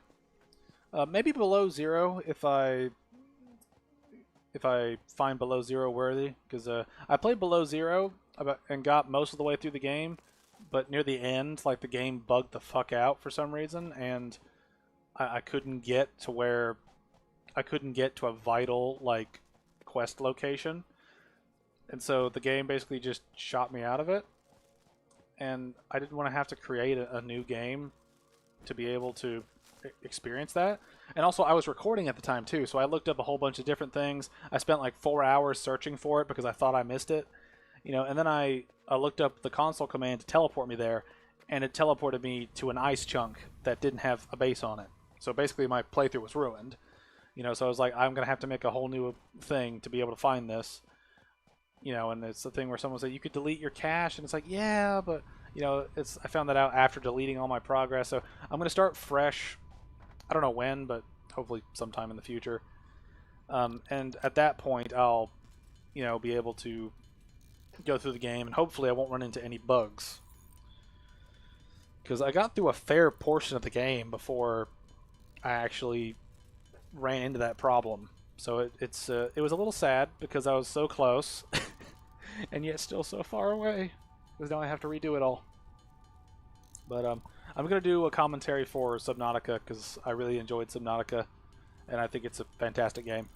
And I've got commentaries planned for Left 4 Dead 1 and 2, just because those are games that I've had literal hundreds of hours experience in, and I think that those games are really interesting when you get down to it because they incorporated a lot of elements that really help replay value.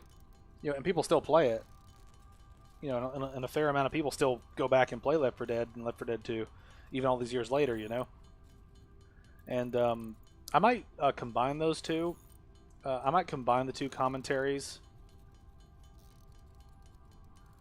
together, just because those games are nowhere near as long as Subnautica or Dying Light or Dark Souls, So the content would be a lot, and the games are a lot simpler when it comes to like the mechanics of it all. But those games really, I would like to do a commentary on those, just because I think they're like under the surface, like surface level, they're fun, but I think under the shell, so to speak, there's a lot you could talk about. And also I'd like to talk about them just because I like playing them. They're fun, especially with friends. And so those are the only ones right now that I'm working on are the Dying Light, Dark Souls 3, Subnautica, and the 2 Left 4 Dead ones. I don't know what other one I would do at the moment, and I kind of like that I don't know what else I would do because I'm running out of like I'm only gonna have so much free time, and that's gonna get drastically reduced when I have kids. So I'm trying not to plan too much ahead because I know that eventually I'm gonna have to like cut this down significantly. I'll still do it because I enjoy it, but I'm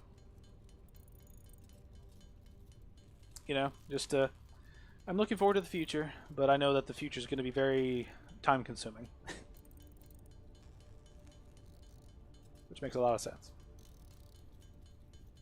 Let me finish up this stack of stuff and then I'll do some stuff. Where is the... This is the thing. I can do that real quick.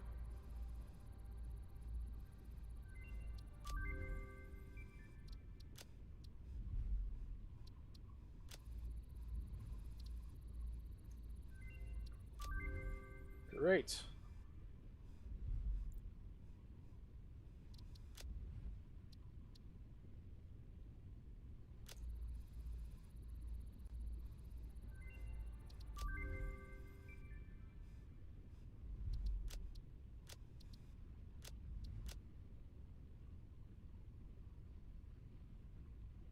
Oh, that's super easy to do.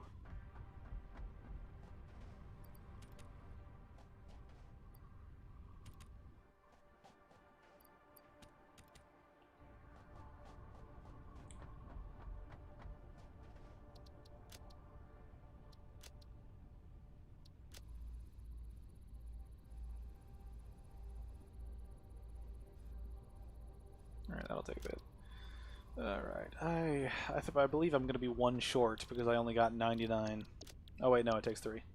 Never mind! That doesn't screw it up. Alright, there's a fair bit in there.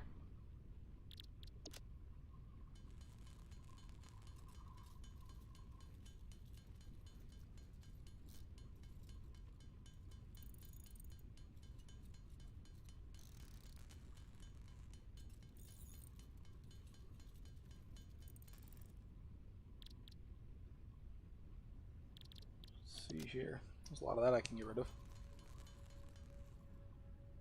I say a lot. It's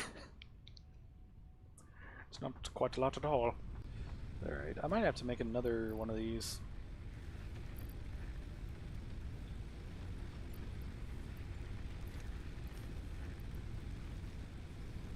So I could just... We're going to be flower powered for a while.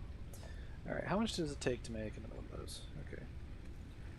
Doesn't take too much. I need to get to work on the space elevator specifically because that stuff is going to be helpful because I can't make anything powerful until I get the next phase up and running.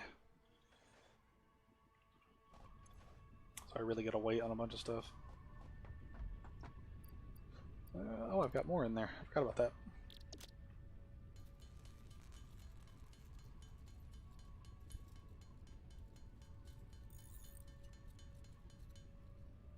We're about halfway there. Okay, let's throw... I'm keep food on me just in case. Alright, let's throw these stacks in there.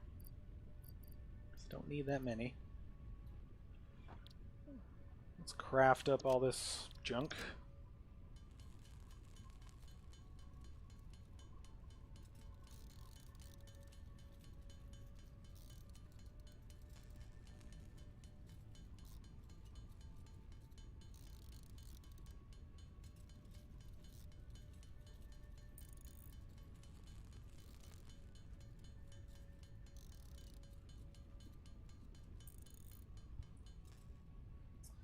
All right. Now, actually, let's set up something. Instructor. I need. Where's the container? There it is. All right, I need those. I'm basically gonna make a container to hold all of my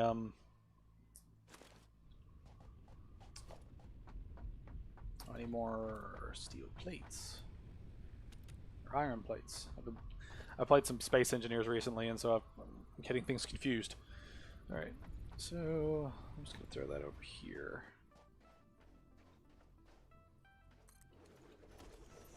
Now a constructor. I need cables.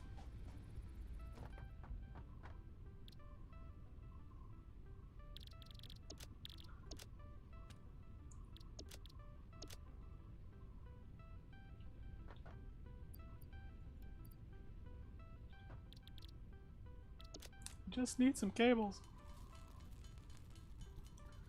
Oh boy.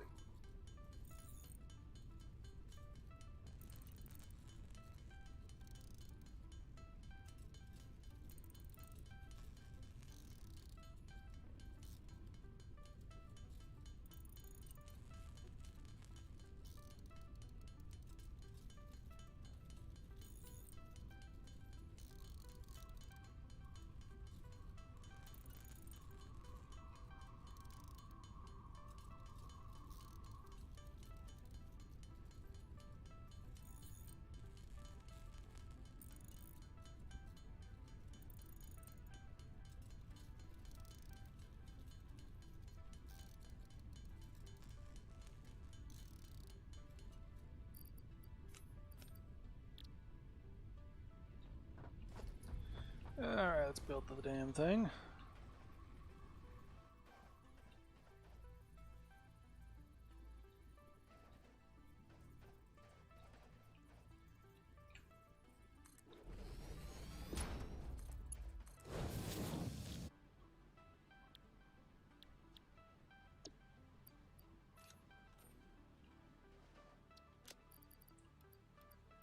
All of this shit going in here.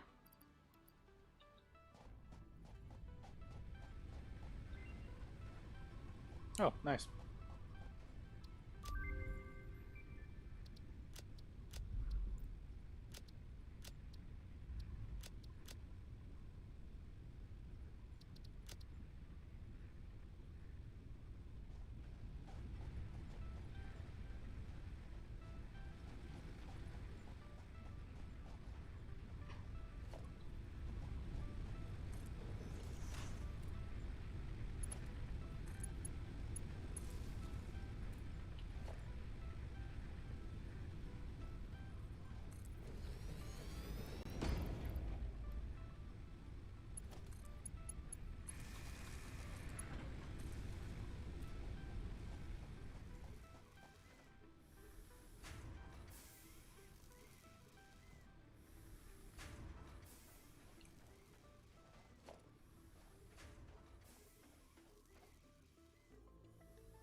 We're just gonna have this loop around. Alright, so power will be contributing to making even more power.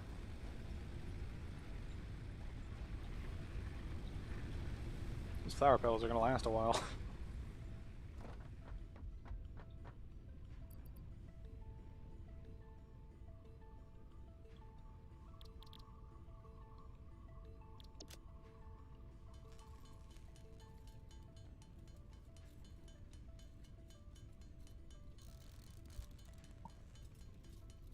See if I can crack open a soda with one hand.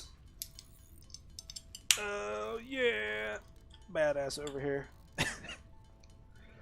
Oh, man, I'm such a dickhead. Pretty proud of myself. About 2 hours in, I've only opened my second can of soda. I'm trying to be less fat. Keyword less.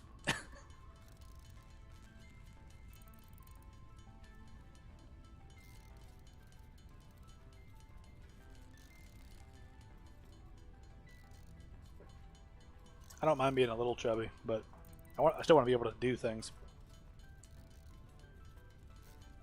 Oh, one funny thing I need to mention is my fiance and I, we love watching My 600 Pound Life, just because it's so. It's almost like watching a black comedy, especially when the people make up all these excuses. And one thing I want to briefly touch on is I know that there's been like lawsuits and stuff, and I know that some people just have issues with the show and issues with the way things go. I'm not going to talk about any of that. I'm just going to talk about the show as a show. It's really entertaining to us. We have way too much fun watching it. And also, whenever we watch it, we have the propensity to eat stuff. I guess watching fat people not eat makes us want to eat. Which I don't know if that's because we're disrespecting them, or I don't know how to go about that. But anyway, just my fiance and I really want to watch more of that, but there aren't any new seasons as of right now, and it's sad for us. Although I know because of this mysterious sickness that has spread throughout the world, I know probably a lot of those obese patients have died just because of their health. Their health was already complicated before this happened. They were already going to die from what was going on, so I feel like that show's going to have a severe problem with that virus spreading around.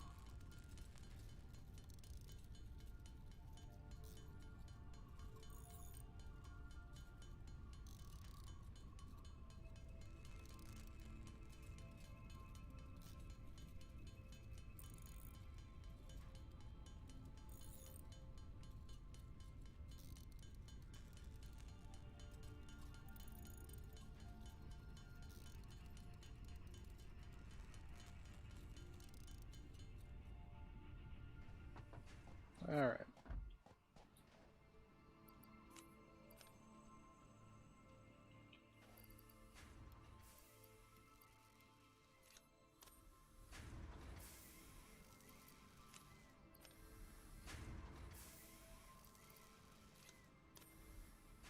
I didn't expect to fill this thing up so quick.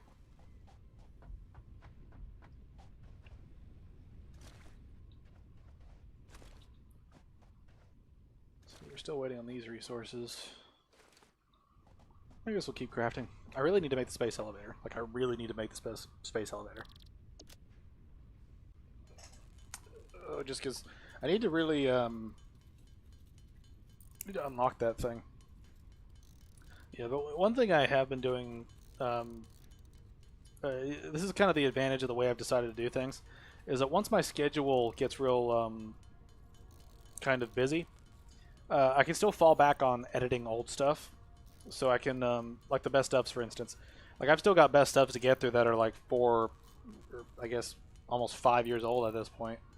And I still have to get through them. And so that's a nice, simple thing I can do without having to worry about kids interrupting or my future wife needing something from me, while I do that. So that'll be something that I can work on even if I don't have a lot of time to do a lot of recording. I can certainly do a lot of editing. But, yeah, I'm looking forward to the future. Just because I think things are going to change across the nation, and I think things are going to get better. First, we got to suffer a little bit, but that's usually how it goes. Gotta go through a little bit of suffering before you can really enjoy things.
What do you plan to do once you have kids?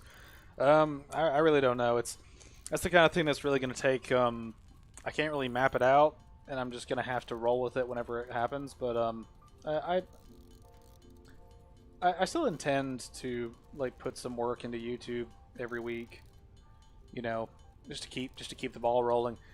My main thing is I'm just not quite sure how much time that I'm going to need to work because with the real job that I have, I can set kind of how many hours I get a week, and it really depends on how much I need to work to support a family. Because right now I'm working about 30 hours a week, and that's enough to support me where I can be comfortable. I'm not making like six figures or anything, but it's I'm able to live comfortably with what I have, and also I don't have that many expensive habits. Like gaming's the most expensive, but at this point it's starting to pay off. Like I get about like anywhere between 40 to 60 bucks a month, and that basically from YouTube, and so now it's starting to pay back everything that I've kind of put into it. Um, but apart from gaming, I don't have that many expensive habits. Like I'm not like a collector of a lot of things. Like I don't collect music related stuff. I buy albums, but that's really it. But I don't have that many expensive habits, and I'm really reining in my fiance from having expensive habits. But yeah, once I have kids, I'm going to try to make time for them, obviously, but also for YouTube, just because YouTube's fun. And I think it'll be an interesting thing. It'll be an interesting thing. But I know certainly I'm going to have to divide my time a lot more wisely because I'm going to be working more and spending time with my baby. Whenever that baby decides to come. So it's really just a matter of how long will it take to actually have a kid on top of what's going on currently in our in the country. Because there's a lot of crazy shit going on in the country right now, and it's like I don't want to bring a child. I don't want to. Well, first off, I don't want to bring a child into this world under Bo Jiden's fist, and I also don't want to. I'd rather wait and see how things go before I have kids because my fiance and I have actually begun to seriously consider moving to a state that doesn't have the restrictions in place. Like we don't live in a state that has extreme situations like California or New York, but we have begun to take some serious thought at what happens if our state doesn't get better. And our biggest thing for leaving is we don't want to leave our families behind, but at the same time we gotta do what's best for us and what's best for our children. So we gotta see how things go. Really gotta see how things go, and that just takes time. But that's the beautiful thing about my job and about YouTube is that I can just keep doing YouTube stuff. No matter where I am, I can keep working my job no matter where I am. As long as I have a stable internet connection, I'm good. So that's nice.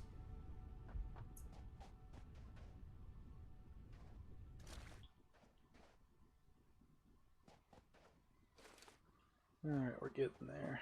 Getting there. I guess I'll make a Caterium run while I'm out.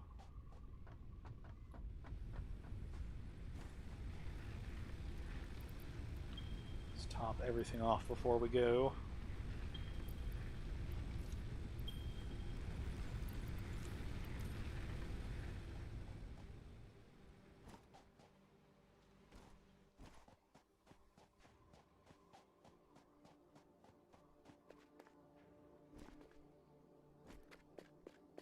Is that a purple one over there?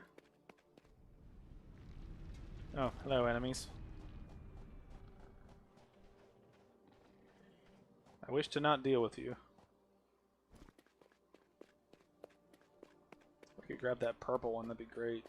Get a head start on studying it. I'm assuming there was a purple one, unless my eyes are just terrible. Or the game has like a draw distance issue.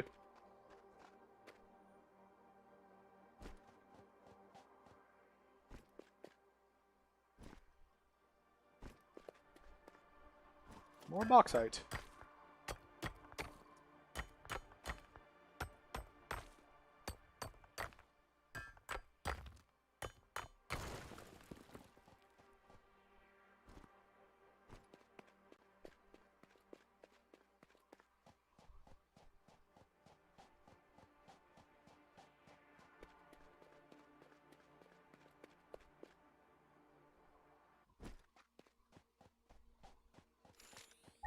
Where is that Caterium at again?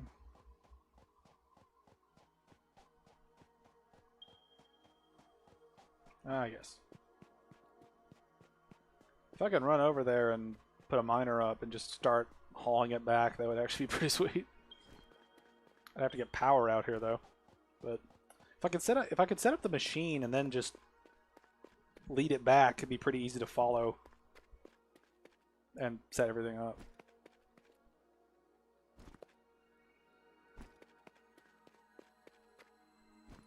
The hell? Okay. He's taking a dirt nap. Oh, fuck, that's a big dude. Do not want to deal with a big dude.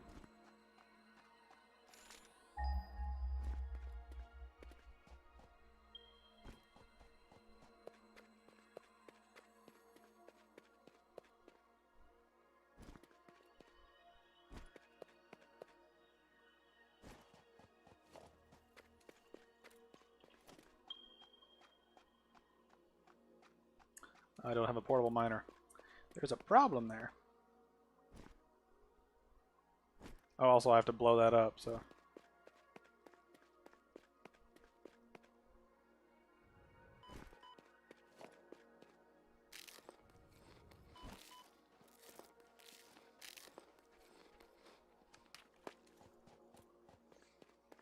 Alright.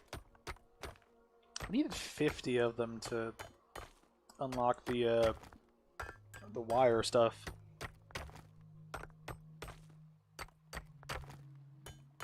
So we should be good.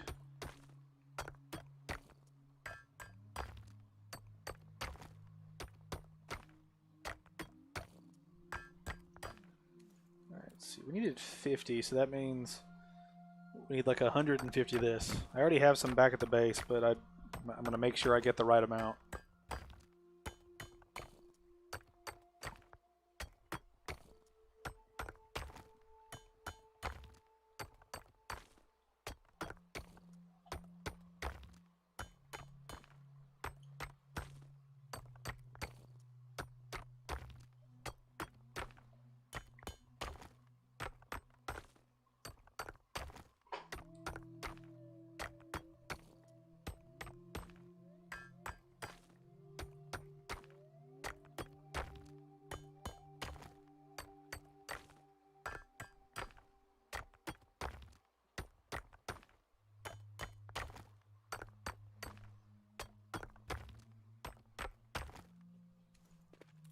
Never hurts to have a little bit extra.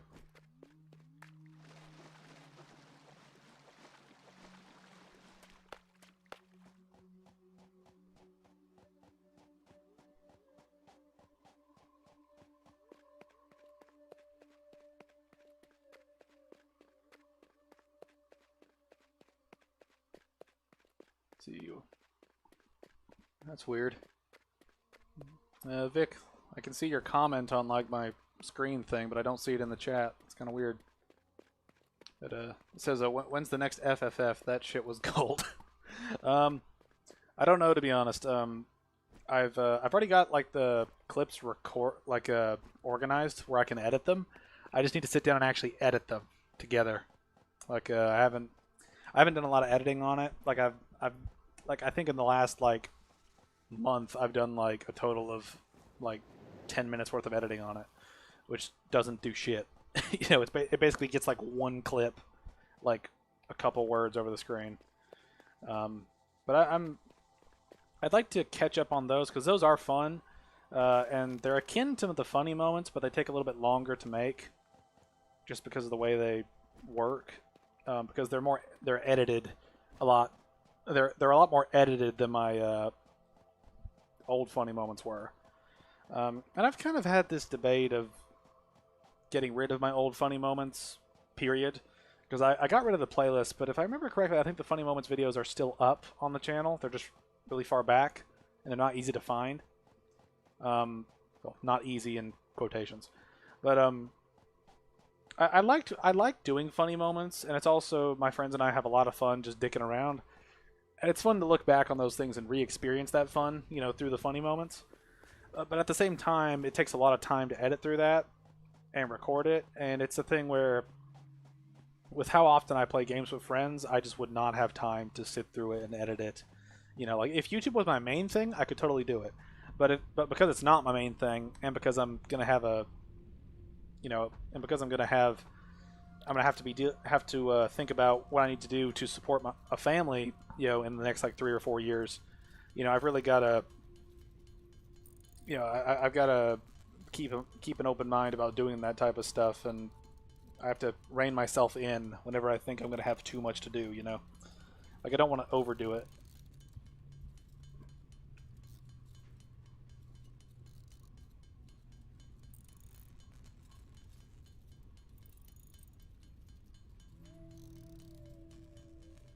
But I like doing those triple Fs, just because they're fun, and also the editing can make it a little bit more entertaining. But I don't know when the next ones are going to be done. And I also don't know how I'm going to do it in the future, because I really don't.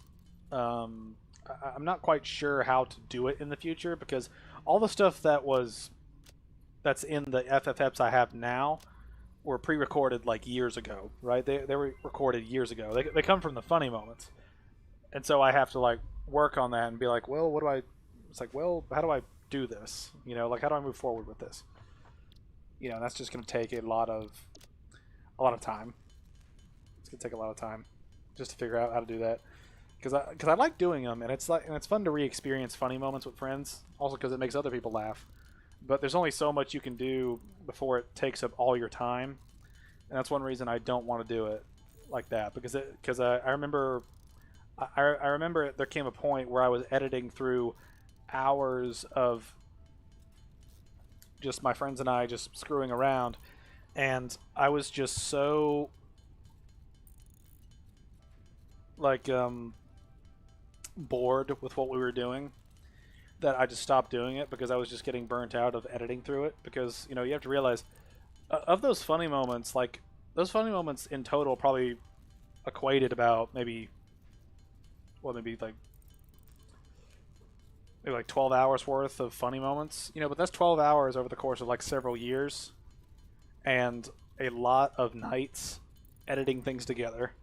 Like it's like those things really take a long time to do, and they take a long time to record. They take a long time to edit through down to the cream of the crop, and then they have a long time. And it takes a long time to actually edit them where they're presentable. It's a very long, just a very long-winded process, and and that's the reason it takes forever, is because there's only so much I can do. It's just a long process, because it's like, if my friends and I game like 2 to 3 hours a night, maybe 3 nights a week, that's about 9 hours a week. To sit through that and edit the good stuff out will take at least 9 hours. So that's 18 hours a week, basically, that I'd have to work on those things. And then editing them to where they look good, and where they, get when you put the pizzazz editing on top, or the extra editing, to put the text on it, put memes up and stuff like that. That takes, an exorbitant amount of time. So by the end of it, it takes like 30 hours to do like a week's worth of stuff, and I just don't have time with that. Like I can't work a 30-hour a week job, a 30-hour a week YouTube thing for funny moments on top of everything else I do with YouTube and everything else I have to do with my life. I can't work a 90-hour week. You know, like it's just not gonna work. You know, so I'm trying to figure out how best to do that moving forward, but we will figure it out. I just didn't realize I made too many of those. Oh well. But yeah, those FFFs are fun. It's just I don't know if I'll ever do any new ones because I've gone. I'm gonna get about I think it's 5 or 6 of them out of the old funny moments. And if I ever record new funny moments, then I'll definitely give it a thought to put those in the next Triple F. But I just don't know. I just don't know when it'll happen, how it'll work logistically, and I also don't know how much material I'll be able to get through. Because it's a thing where, like, if I game like twice a week with friends and it's like 6 hours, I could manage that, but I'd have to take time away from other projects, and I'd rather just focus on those projects instead of the funny moments, you know. Because the funny moments are fun, you know, but like a lot of these other things tend to do a lot more for me personally. Because like the funny moments are like it's just fun, but then it's like there's a little bit of a not a disconnect, but there's a little bit of, you know, it's a lot more work for a lot less outcome, I guess is the way to put it. You know, and that can get kind of, you know, frustrating to deal with when you spend that much time on those little things, you know, but the big things take even longer, you know. So it's just I forgot how much quick wire this stuff makes.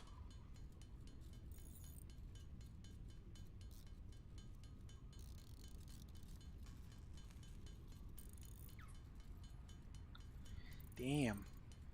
Damn.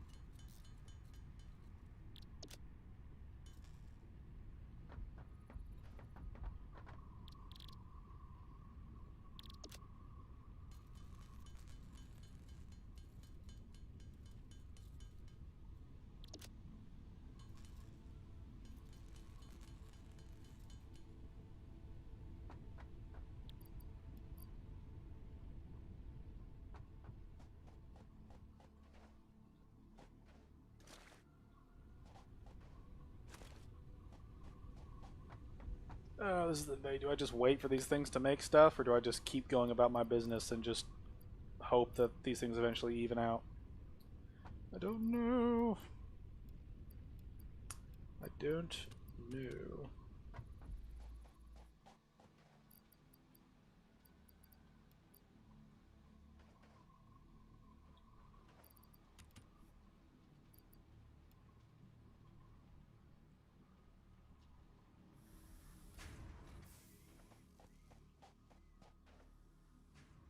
We got a good bit of this just chilling in here, which is helpful.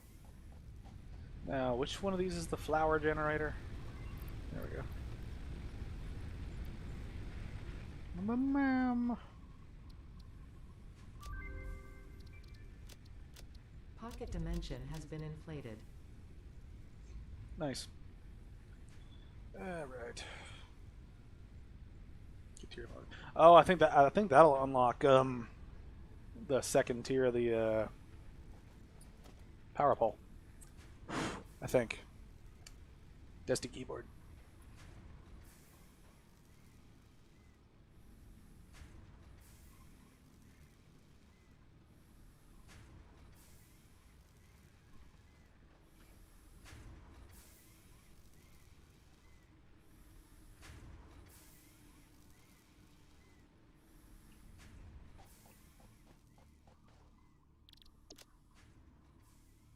A lot of those. This is the thing, is I'd really like to build this space elevator because I need it for power reasons. I need to wait on all this stuff to finish. If I craft more machines to make more stuff, it'll like take resources away, so it won't actually be faster in the long run. I don't know. I just don't know anymore. Let's see. We could try to find a Caterium thing that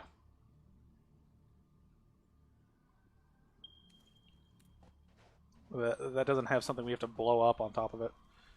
So there's one to the west. Maybe we'll go to the west and see if there's something there that we can use. Okay, got that. Bring that along. I might go ahead and set up a Caterium thing, just because I know I'm going to need that resource. With this other stuff I'm already producing, and I can wait on that. Okay, because that's 1,000 meters away, I want to make sure I have plenty of cable.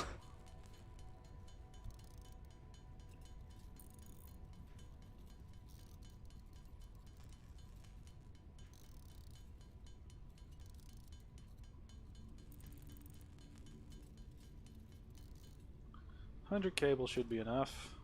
Got plenty for that. Alright, let's go.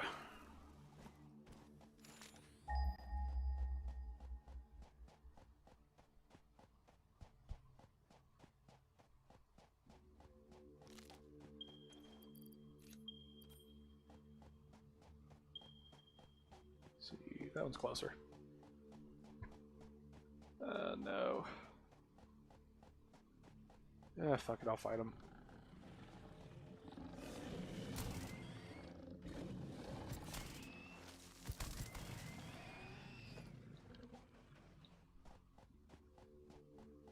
So much desert stuff.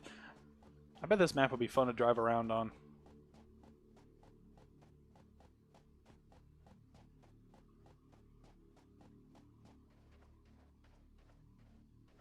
Is that one molten or is that like a bug? It's weird. What's this? Oh, iron ore. Helpful. That's pretty far away.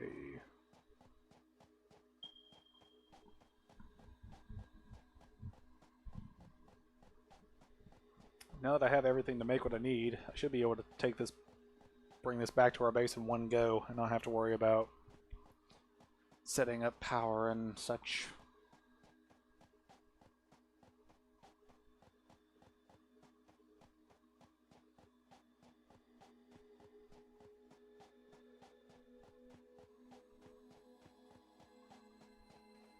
Now, one of these guys got to be hidden. Oh, they're not hidden. Hello, you. Come to Papa. Where's this Caterium again? Oh no. Is there a chasm I have to cross?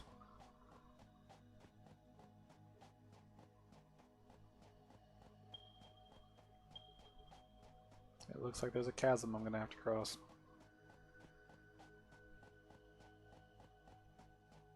I bet it's right up there. Okay, it's not a chasm, it's just like a little hilly bit. Okay, which is the one I need? I need that one. That one.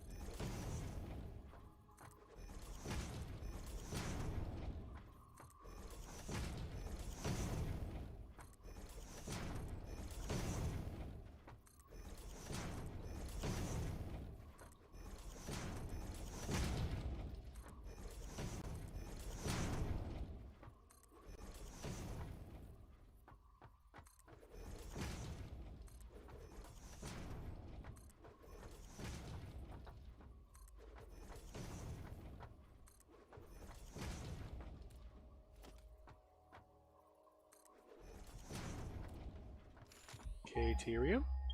Caterium! Hell yeah. Alright.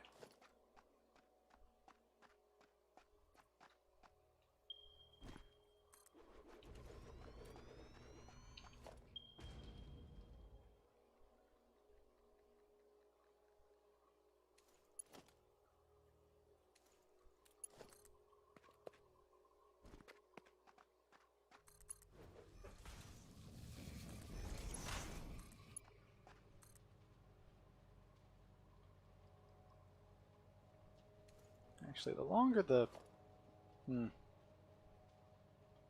Depending on whether they have the... Whether the main conveyor be the ore or the actual ingots themselves. We'll just run with the normal shit.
Just had a OCD moment where I was like, did I actually hook the thing up? Don't want to have to run back out here.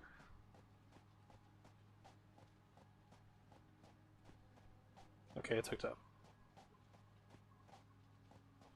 This is the one map where I could actually use those, like, little, like, rover things they have.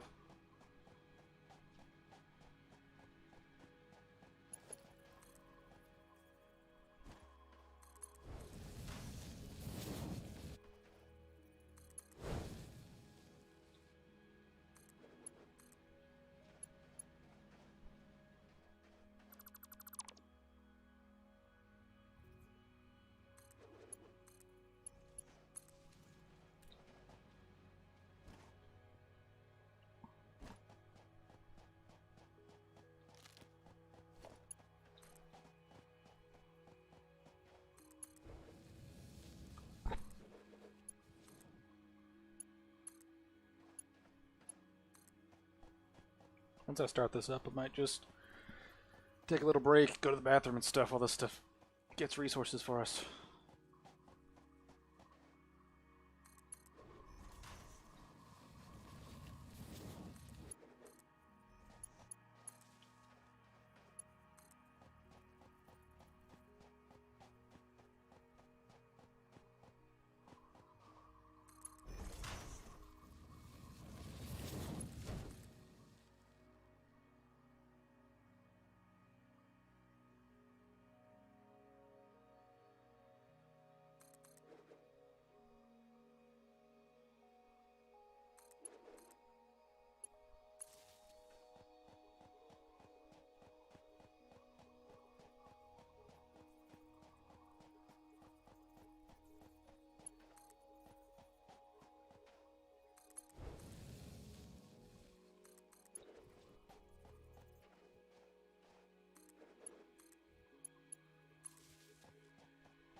It's going to be a big brain moment when this actually finishes up.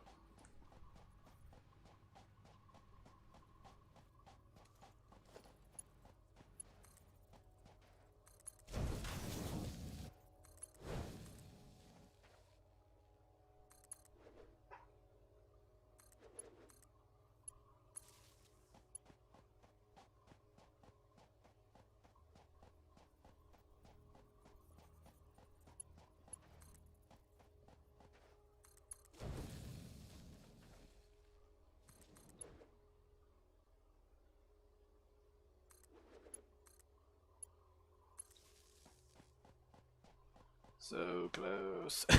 So close. Oh boy. I mean, which side should I put this on?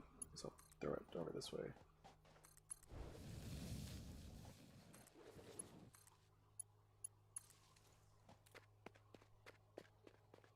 Alright, let's put the smelter around here.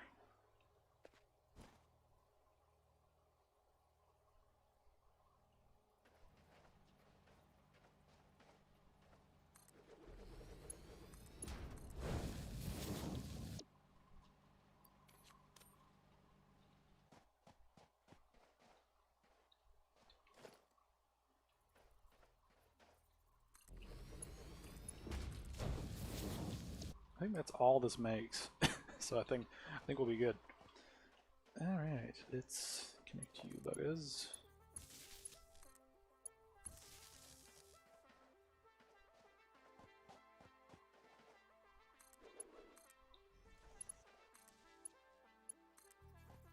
Here we go. Power is born.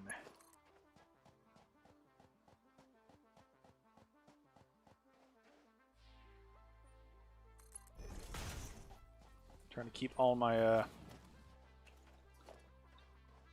trying to keep all this stuff in a nice, organized sort of way. Because I intend to come back to this world as kind of a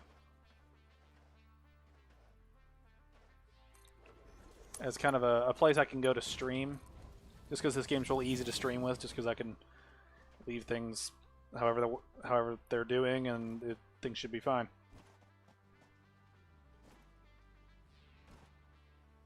Alright. And now we just wait.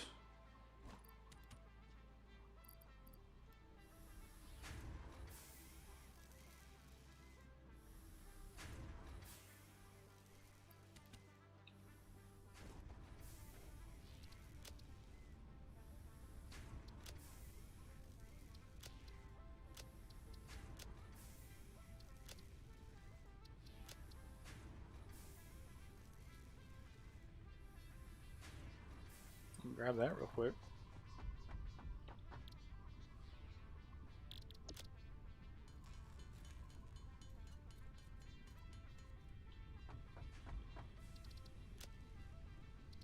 That's gonna help a lot. Alright. So it looks like, let's see. Actually, we're not gonna be able to see when they're coming until a long ways away. How are we doing power-wise? Okay, we have a very high capacity right now, so that's gonna help quite a lot.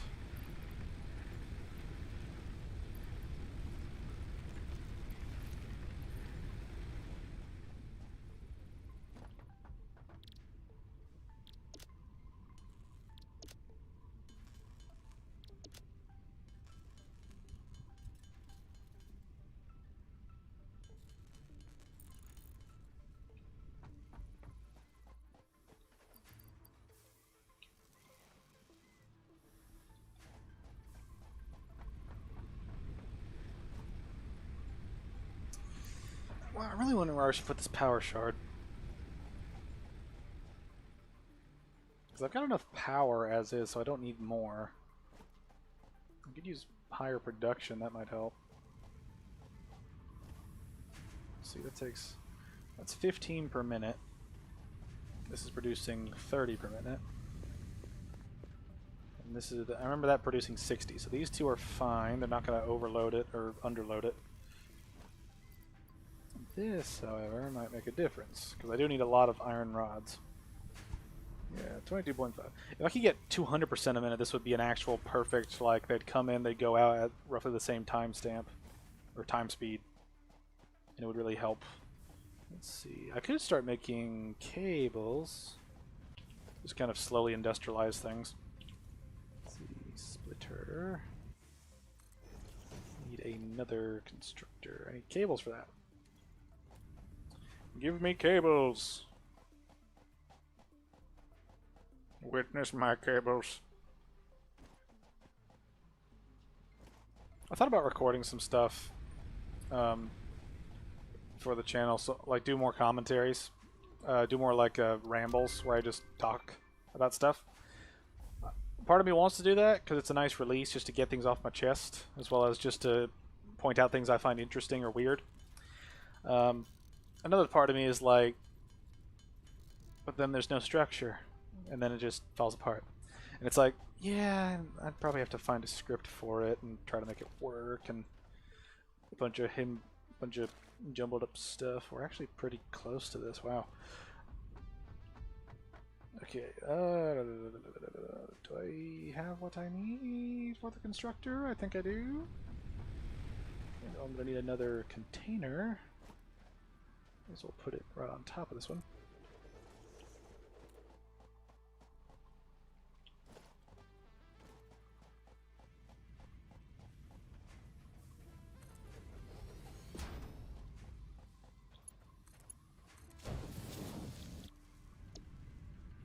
At 15 per minute, 30 per minute. All right.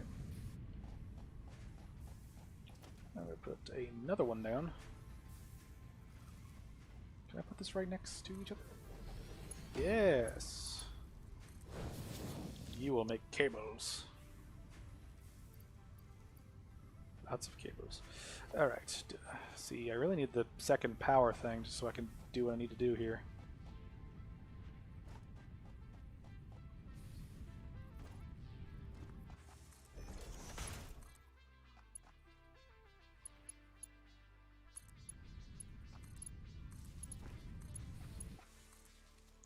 It's gonna look like a mess, but it'll work. It'll be good. We'll have resources galore.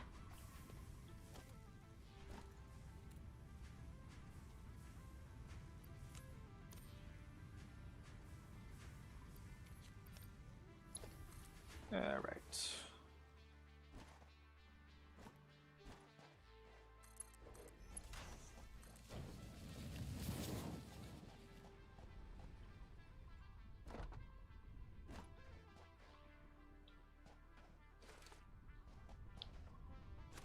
Alright, while we wait on that, I guess I'll work on the parts assembly stuff.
I'm not too worried about the iron rods as we have to wait on the wire. And I know I put 500 wire into that cable maker, but we'll get the wire we need.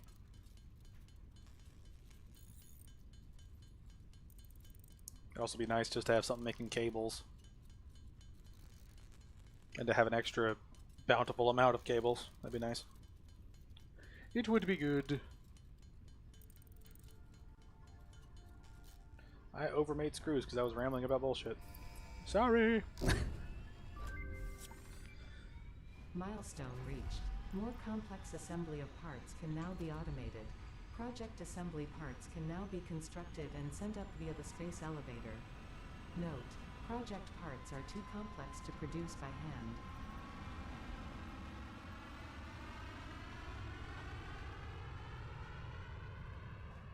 So I do want to have this right here so I can witness my empire.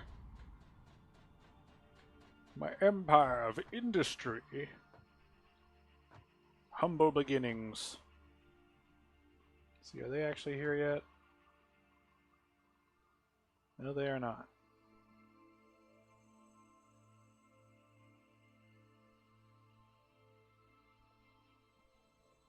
Feels like it's been a while. I want to make sure I don't miss anything. Oh yeah, I don't have my... I was playing Satisfactory earlier because I'm recording stuff for my channel, but I keep forgetting that I don't have the runny boots on. So I can't run fast and I can't jump without breaking my legs. Alright, where...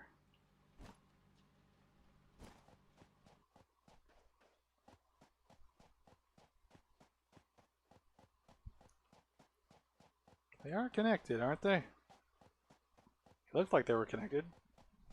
Oh god, I hope I didn't mess this up and just miss one.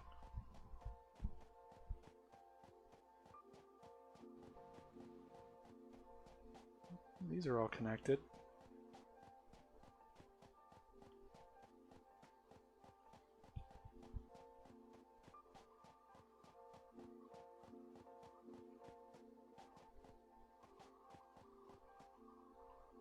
Okay, it's coming. That's good.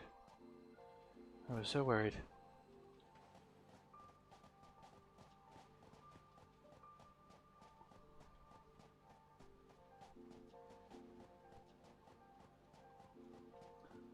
I really need to make some vehicles or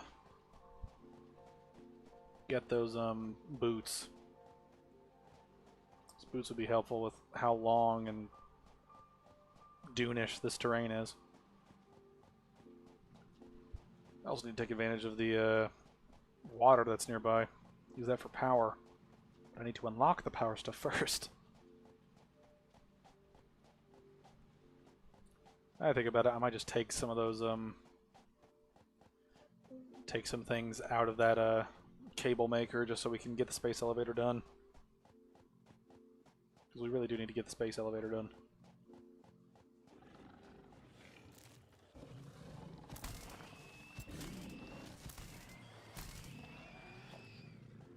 Circle strafe!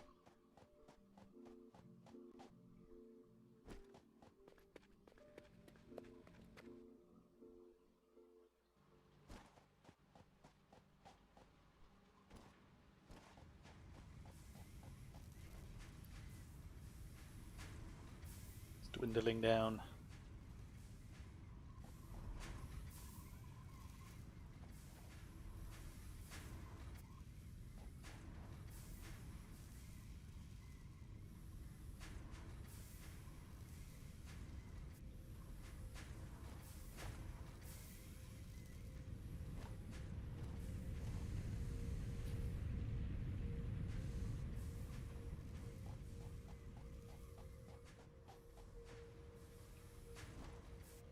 Actually, can I make those coppery thingies yet?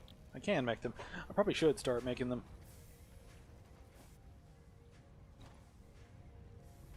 Take this out.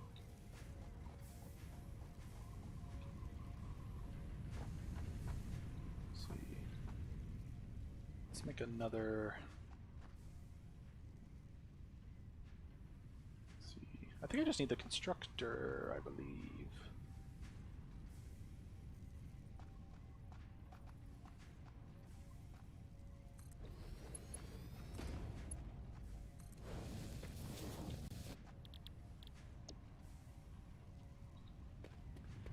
Okay, now I'll overclock this, since the miner's already doing like 60.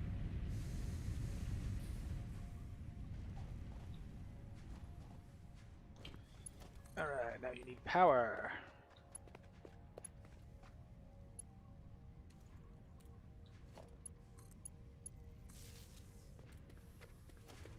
Alright, let's get this moving over here.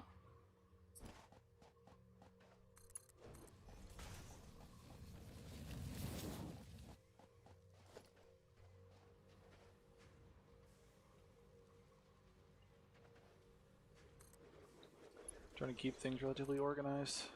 Keep all the copper stuff next to each other. Speaking of which, actually.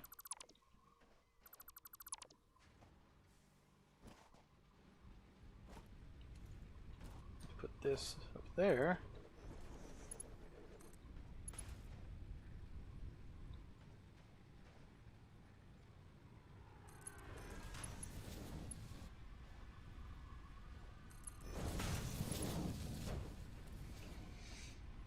Alright.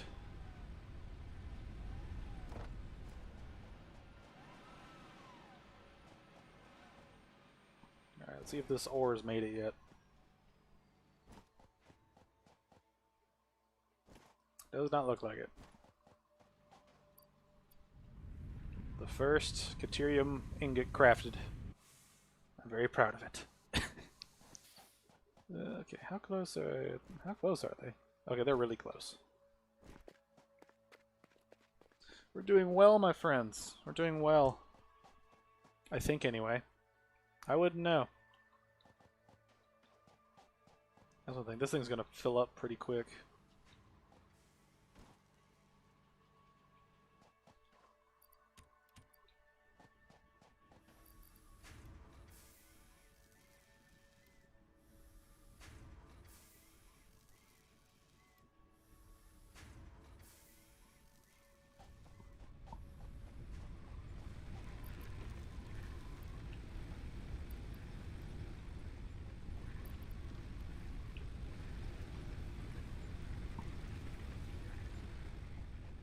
Man, flower petals are the way into the future, apparently.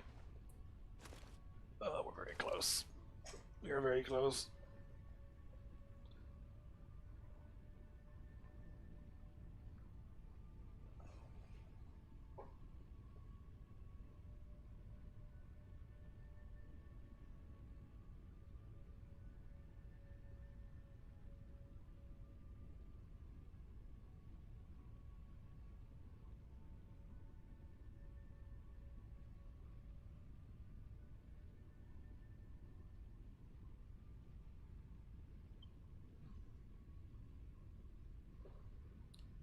I only need about 100.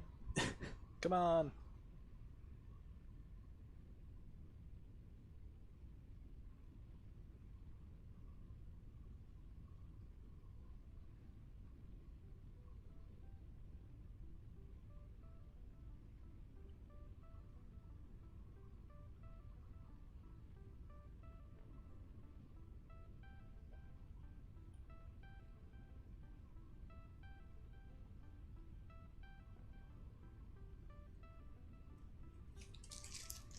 Might as well clean up my room while I do this.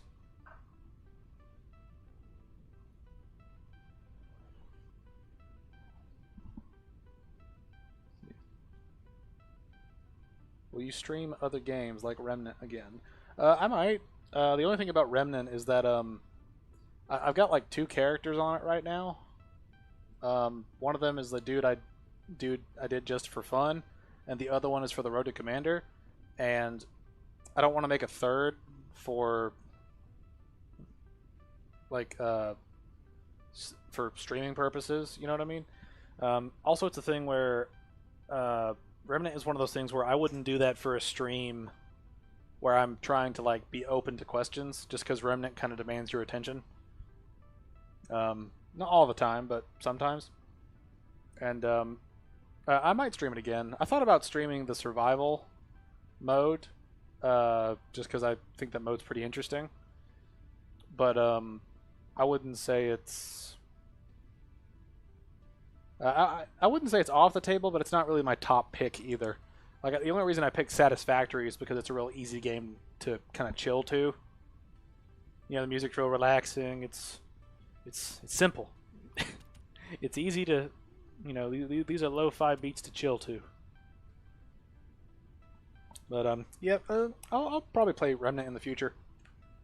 I think I mentioned this earlier, but I was thinking about doing Star Wars Battlefront 2, but there's a lot going on when playing that game, and whew, I don't know if I'd be able to answer questions while doing that and keep a coherent thought.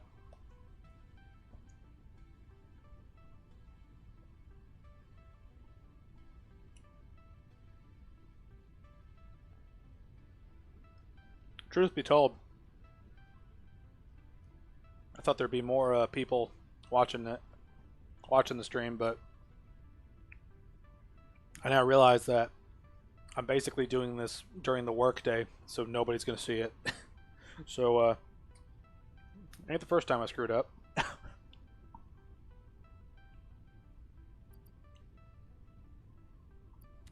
There we go.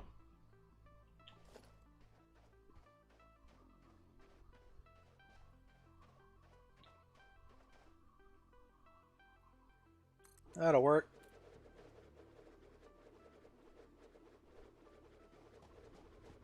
I love how this thing does not require power. It's just good.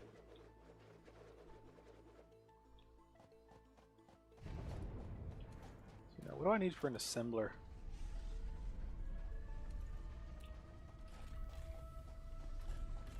I can make most of those things.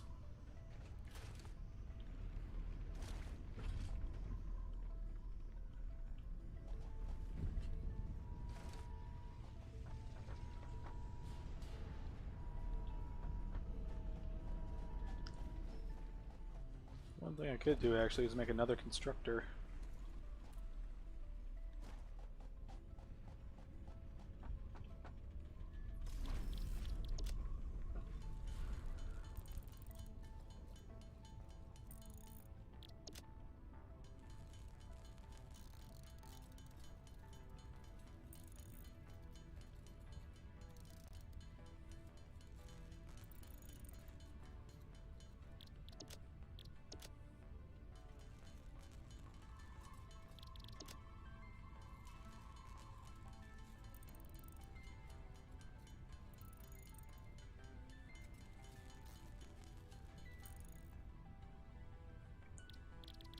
See here.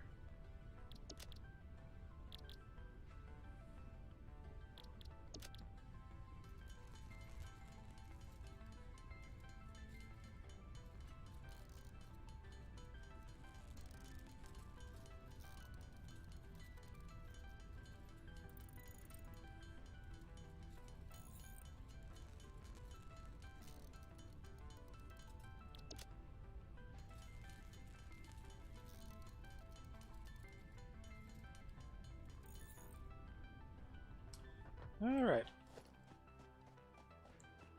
Put this constructor down here. Because I want to split up the Alright.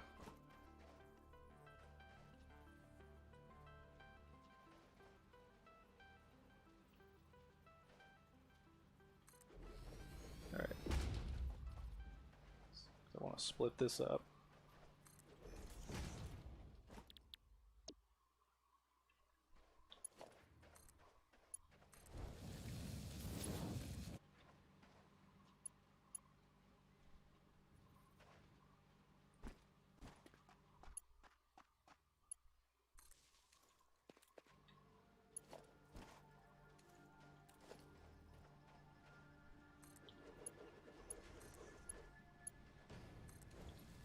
Alright, now I've got something making all these little basic tools.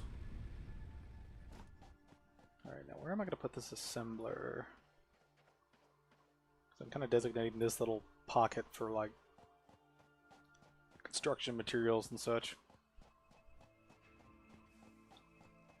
Can put it up here.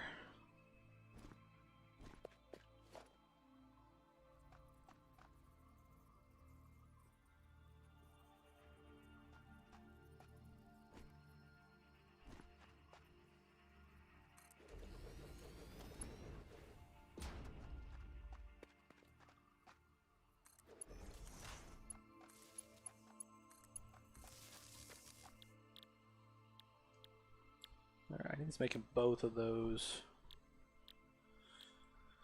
Alright, I need both of those. I'm trying to think of how to do this. Okay, actually I'm going to need another assembler. This one will make those. How many of these going to make? Quite a few. Okay, so I can split some things up.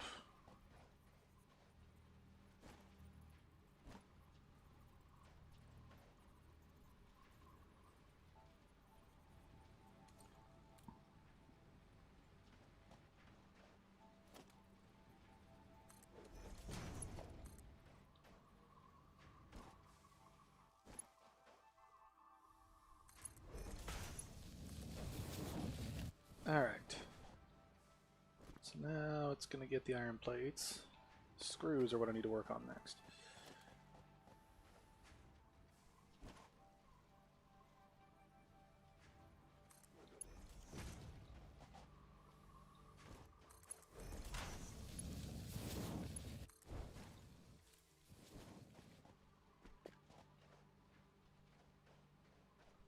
Alright. So those screws are settled. Okay, now I might take that iron deposit out there and make something else. I think there's... Actually, that might be an iron deposit over there, too.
Alright.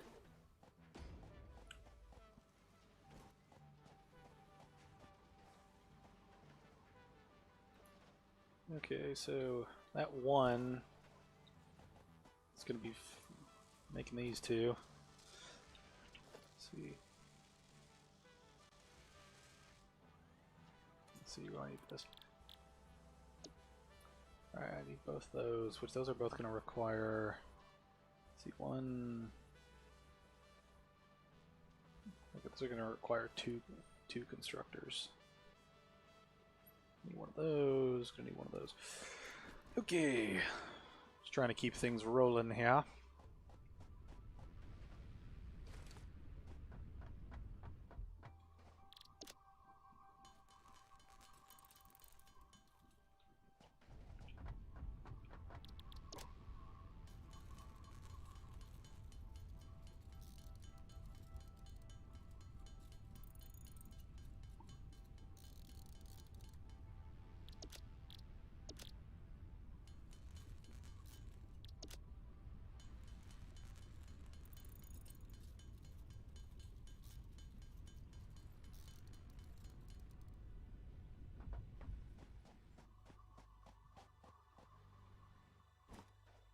I'm pretty sure iron's over this way, isn't it? Yeah, it's pretty close. It's working. It's beautiful. Alright.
Alright, now I need to put the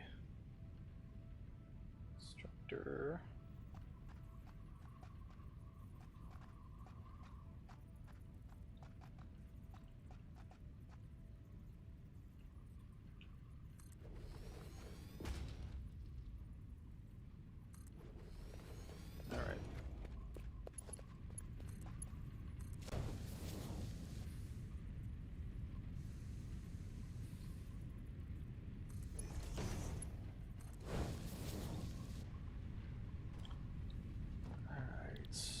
Actually, shit, I just didn't realize I need to make...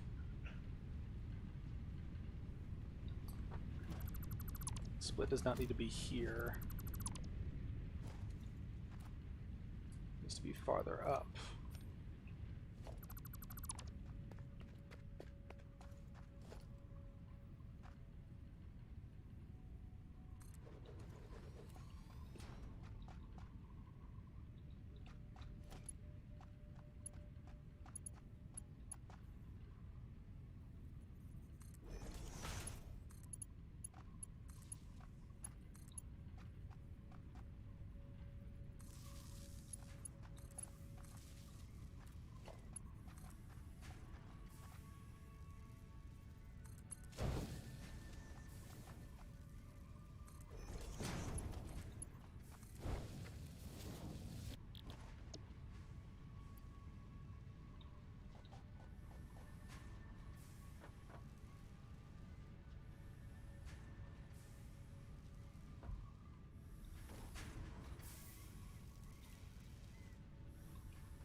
Oh shit.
There we go.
How many do I need? I need 20.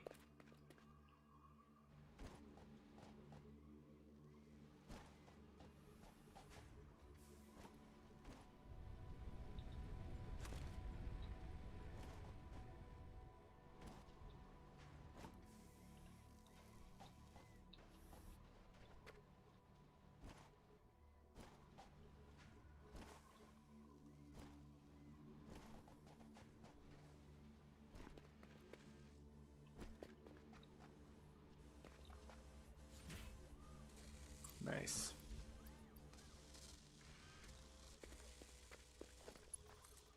All right. And with that automation set up, I'm going to go take a quick piss. I'll be right back.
Oh boy.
May as well unlock some stuff while we wait.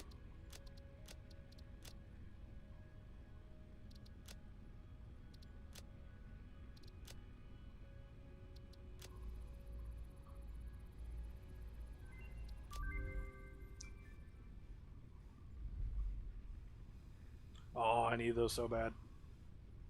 Alright, I think I got 50 of those. Just laying around.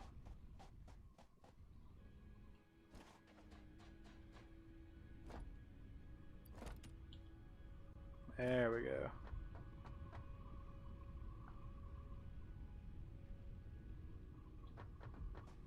Alright, where's it at? There it was. Actually, I could just go straight for that. But that's easier.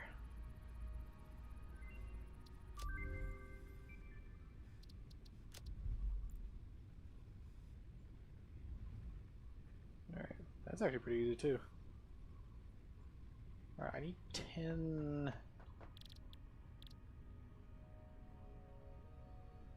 Where are they at? There they are. I need 10 of those.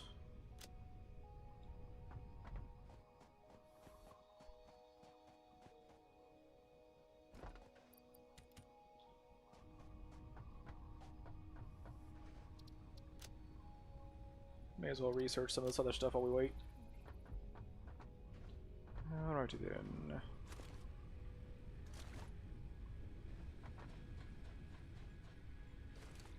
There's only so much I can be able to make at a time, unless I make another mining thing. Which I really don't want to do just yet.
Really just have to wait at this point.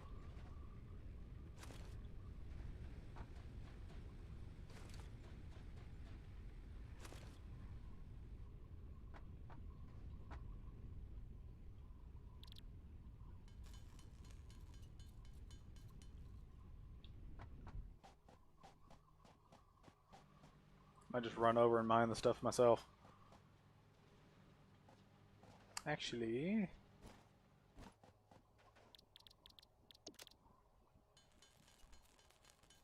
have a portable miner help us do this.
I'm gonna get a shit ton of it from here just to make sure I have enough.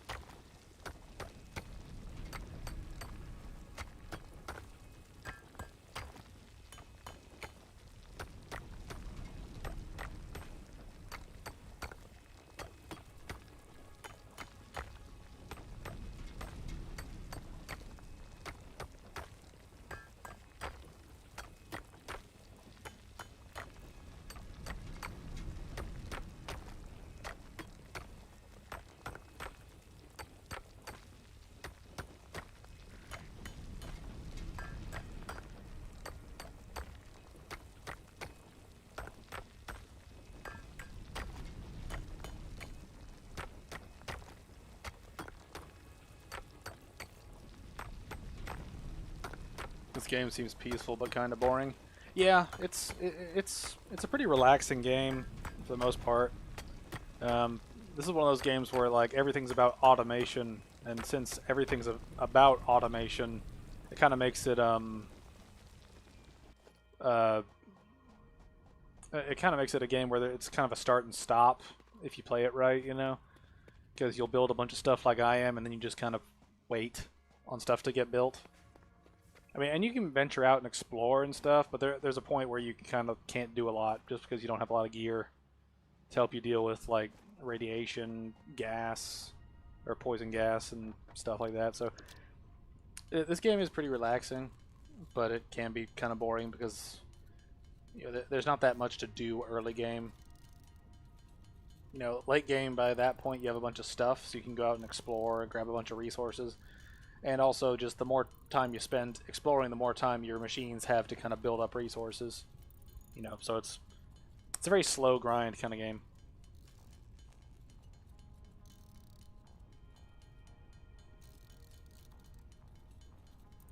Oh, man.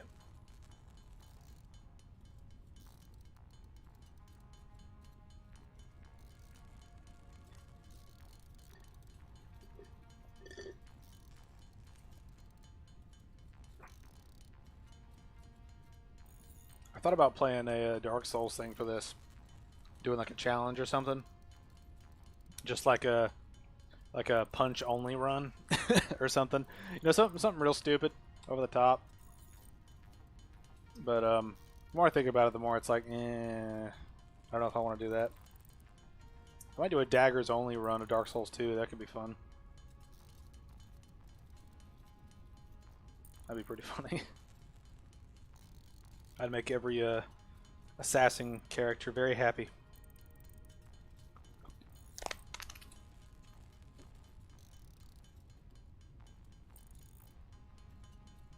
Which I might actually do that now that I think about it. Just stream a daggers only run, because that would be it'd be entertaining because I'm not a pro at the game, so I'd probably suck. But it'd be interesting to do like weapons based challenges, because I tend to do build challenges, which can be fun, but doing a weapon challenge just makes it a little bit more open-ended, you know. Doing a dagger only thing would be kind of funny.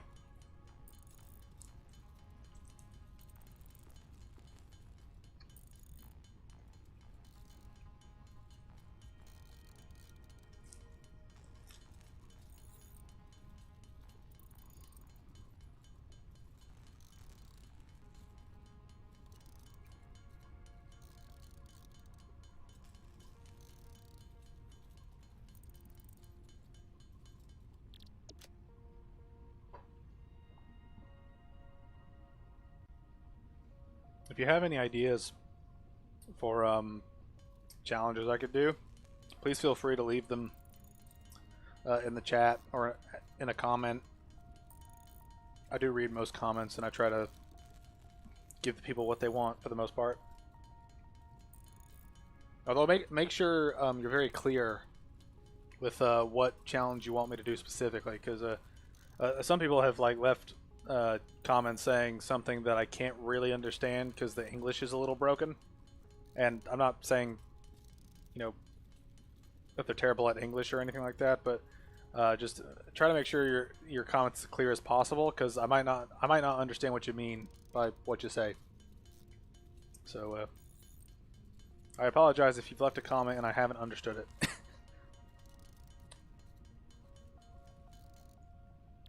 It's just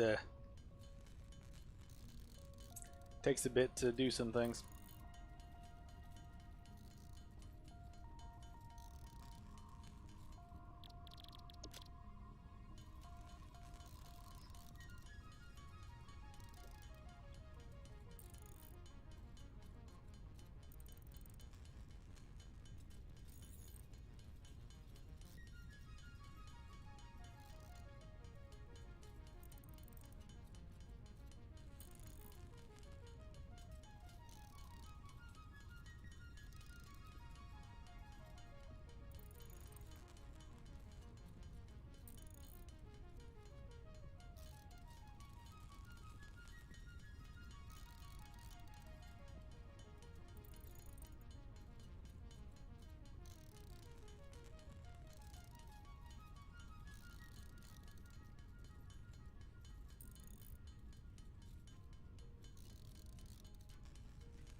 Challenge for you, daggers only for DS 1, 2, and 3. Make it happen. Challenge accepted. I'll give it a try. I can already anticipate quite a lot of raging going on. Because daggers do not do a lot of damage unless you get a critical hit. I don't know. We'll see what happens. On the plus side, it's a thing where it won't take a lot to actually be able to equip most daggers. Like I think most daggers don't require that much strength or dexterity. It's mostly just like I think the highest daggers I've seen are in like the 20s. Like I can't think of anything over the 20 like strength or dexterity mark. But we'll see what happens. So it would be interesting to try that.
Nice.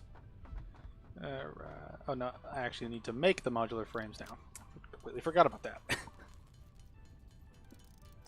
Oh man. Part of me really wants to do the daggers challenge right now, just because I've got a little bit of time, but I don't know. I don't know. This is supposed to be like the channel birthday stream, so I guess I'll stick to that. But it would be kind of fun to stream the daggers only thing. I completely forgot that I completely forgot that I just had to show up and I'd be able to learn it. Oh boy. Gimme 5 minutes. Alright, what does it take to make the Powerful Mark II? It's cheap. Relatively.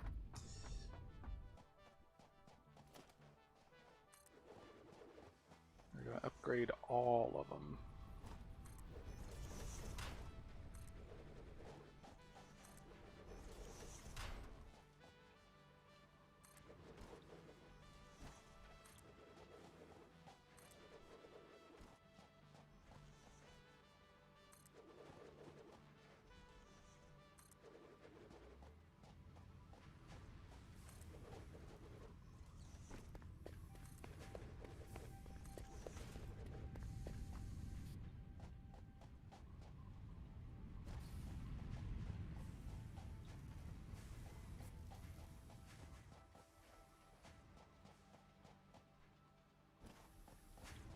I really want to make those shoes because they would be so helpful.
come on. I really want those. I want them so bad. Okay. Let's see.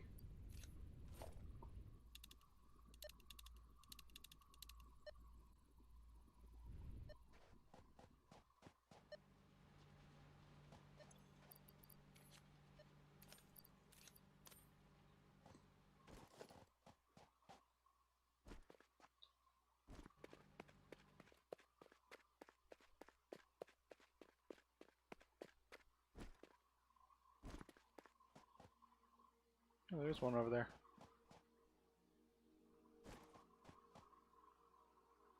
It's also those things.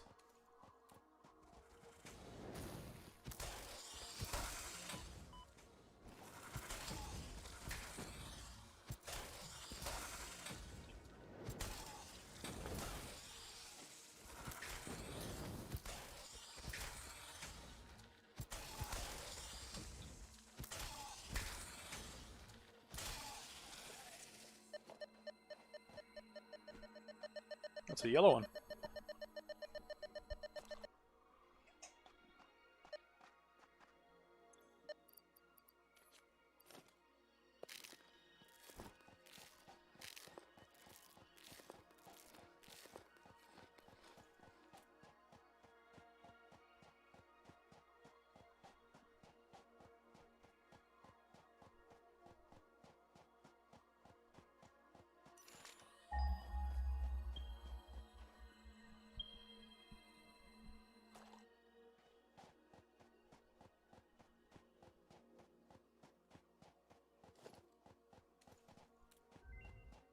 Nice.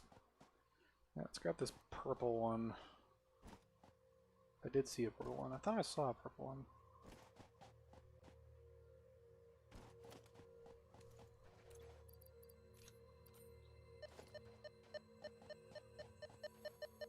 That explains why I couldn't see it after a while. It's inside an object.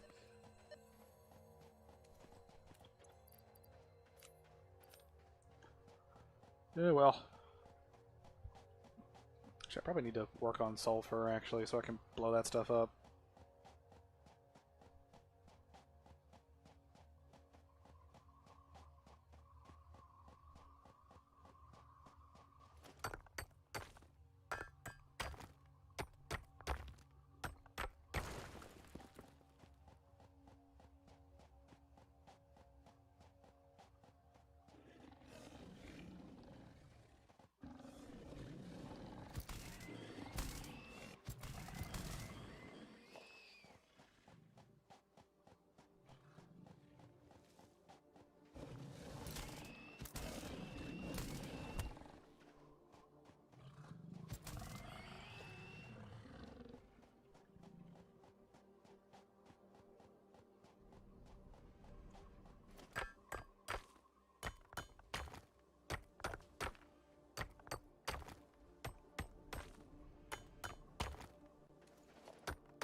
I know that's going to distract the hell out of me if I just leave that there.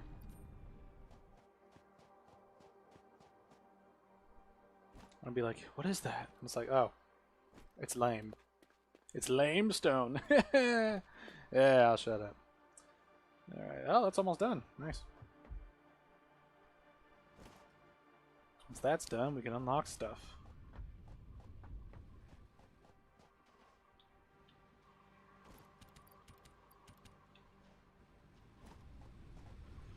How's everybody doing?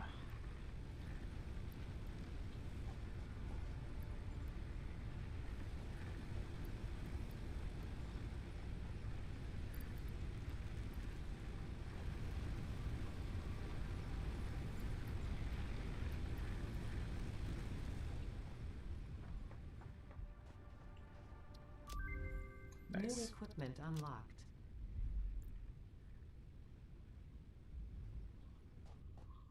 Alright, how do I make these? Okay, so it's actually not that hard. Man, I need to get something to start making modular frames. Actually, wait a minute, I could build an assembler and just take these two rows and split them up somewhere. because they do make what we need for that.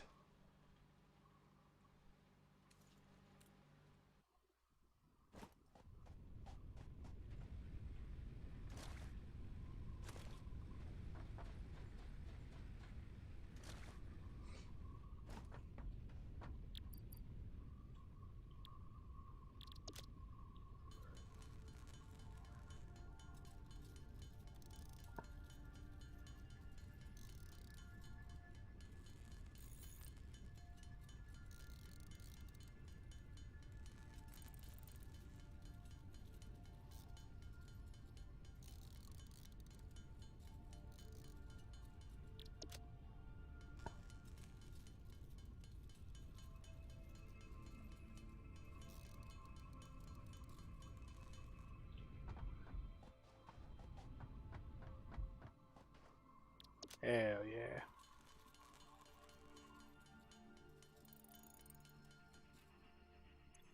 Nice. Oh, that's so much faster. And floatier! Alright, now where are we going to put this other assembler?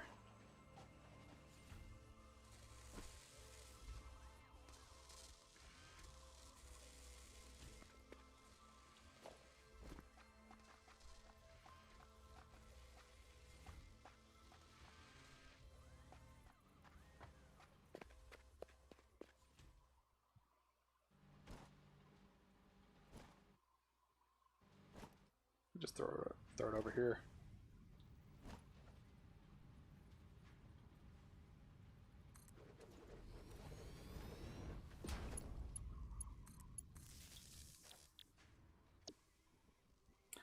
Wait, yeah, I need that. Oh, shit.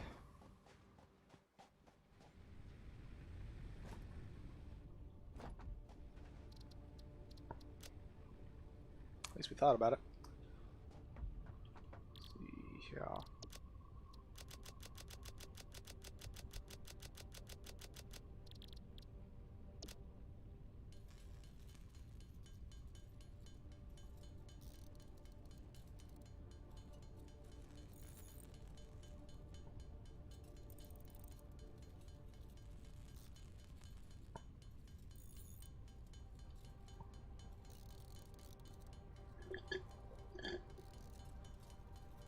There's a notice. Soda down.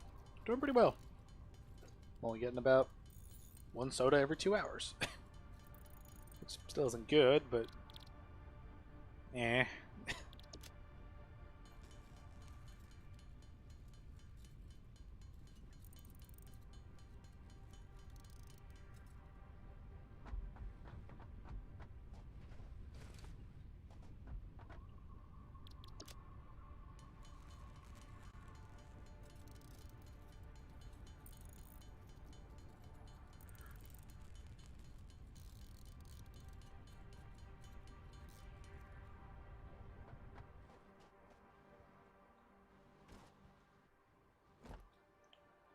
Let's see here.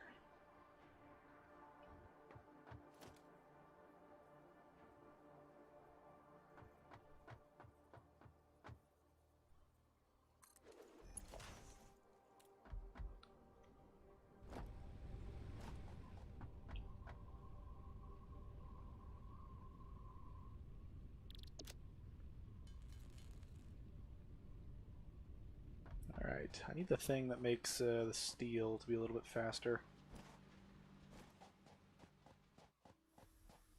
I also need the production of these things to be much faster. Let's see, that's 30 a minute. This is 30 a minute. The other one's 30 a minute. So this is perfect. This is perfectly balanced, where all of these things are able to make stuff. Let's see, the thing is that the farther back I go in the chain, the more I could produce from a single ore vein. So that'll be 90 per minute. Okay, so that means I could put another smelter down right next door to the original. Oh yeah, I don't have any of those. Alright, well, I can still connect shit. Alright, let's sort all this out. one of those. I put the constructor up here.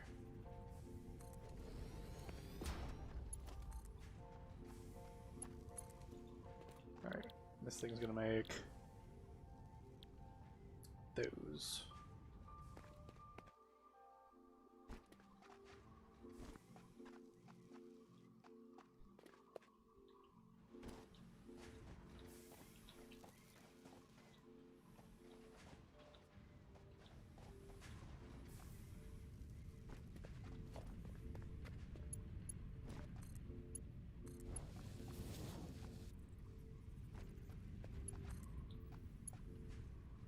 I need 12.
See, I could put a merger on that line.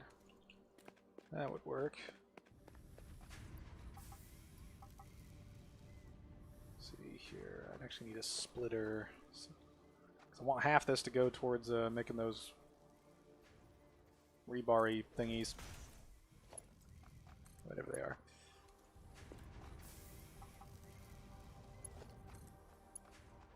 Alright, what I'm going to make happen here is... Alright, wait for that thing to craft some more. I'm going to put a merger down there. That way all of them get funneled into one... like they come out of the smelters, or the... whatever the fuck those things are. Constructors.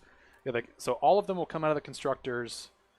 They'll all be divided in half, but half of them will come back into one line to end up in one container.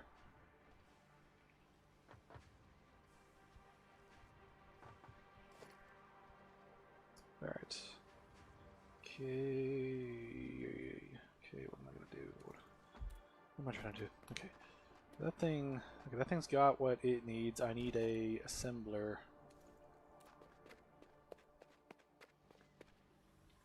Which requires several of these. First, I gotta make that. First, I gotta make that.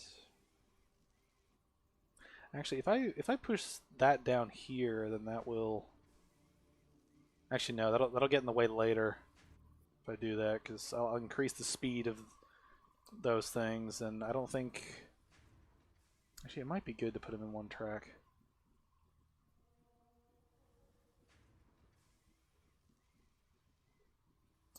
Yeah, this might work. Let's see. Can't afford.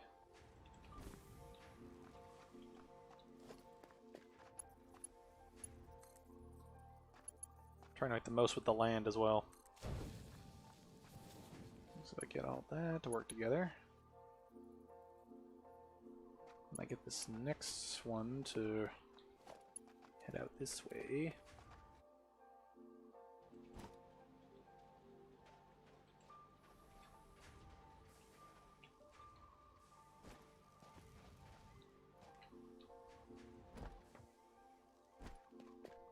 Let's see.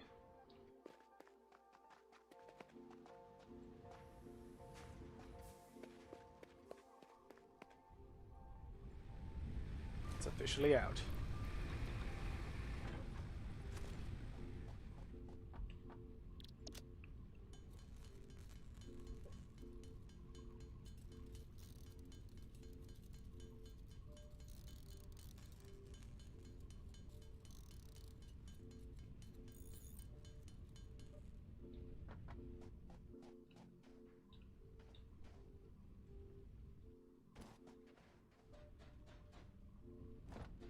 What's this thing doing?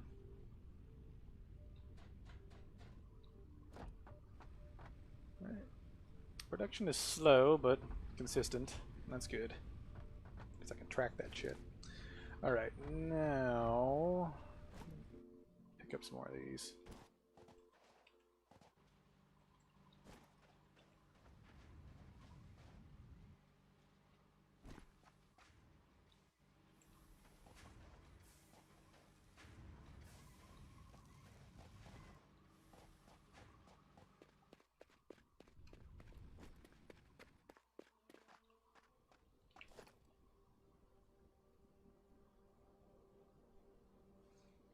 Alright, where am I going to put this?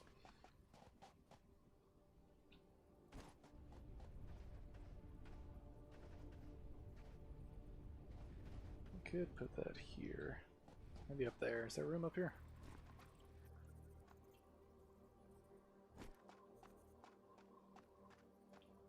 There is room up here. Okay. I'm gonna have that run into here. This needs to make that. So I can take both of those lines and use them. I just have to direct them correctly.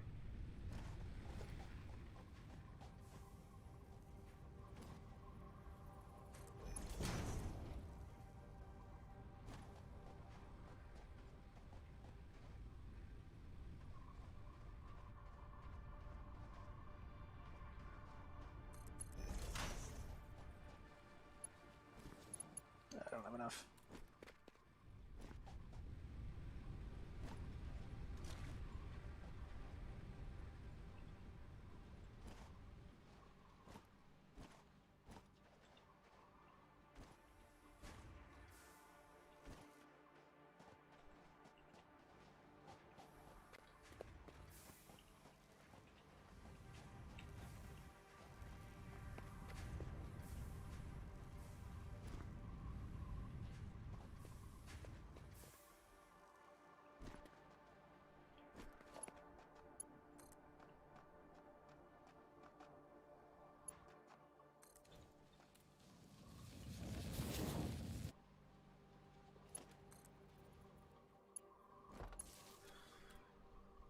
Alright, then this will start making the reinforced iron plates.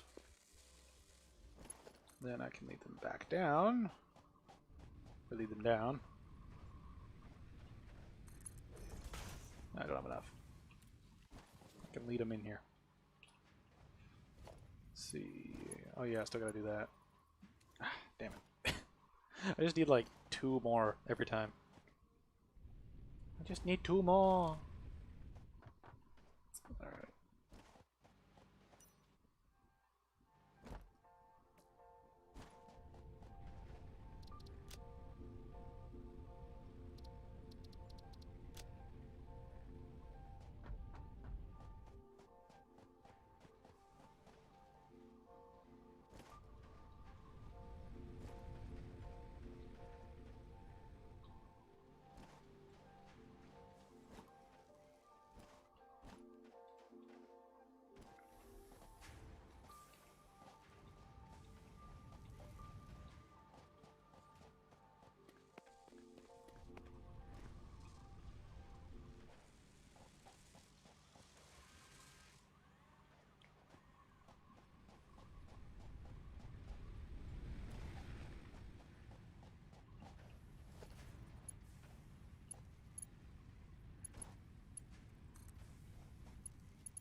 There we go.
work.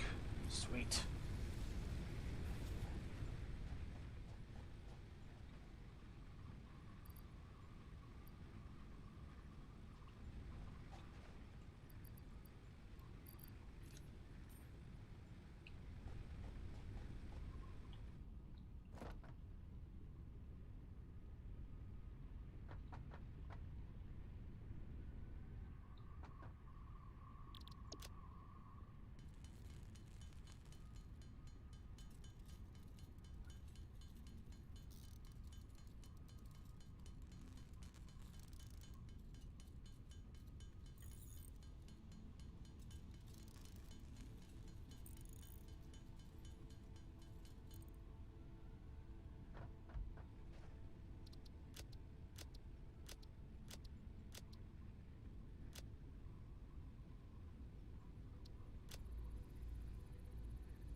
Slowly but surely getting there. Slowly but surely.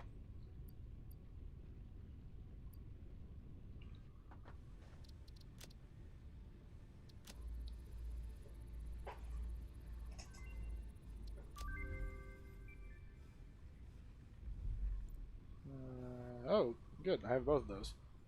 Let's see, can I find? Yeah.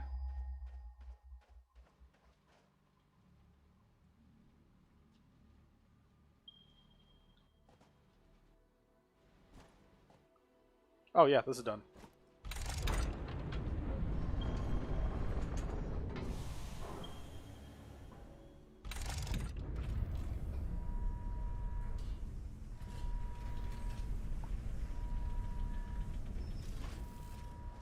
Alright, what did we unlock?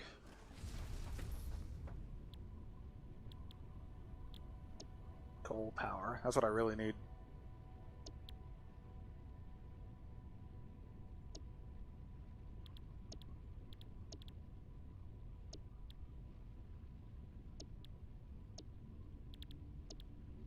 Oh man, I need that so much.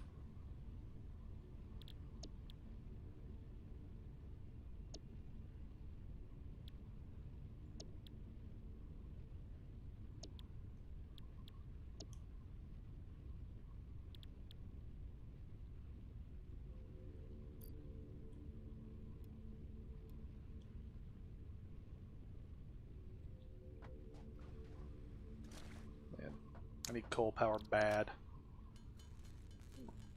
I'm gonna run out of all those plants I've chopped up and used. But anyway, let's go look for some sulfur. I know it was over in this direction. I can actually get up. I want to go.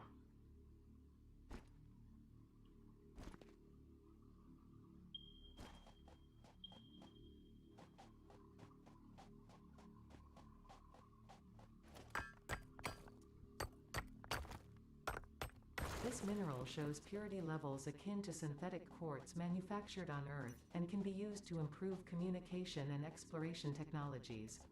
A new research tree can now be accessed in the MAM.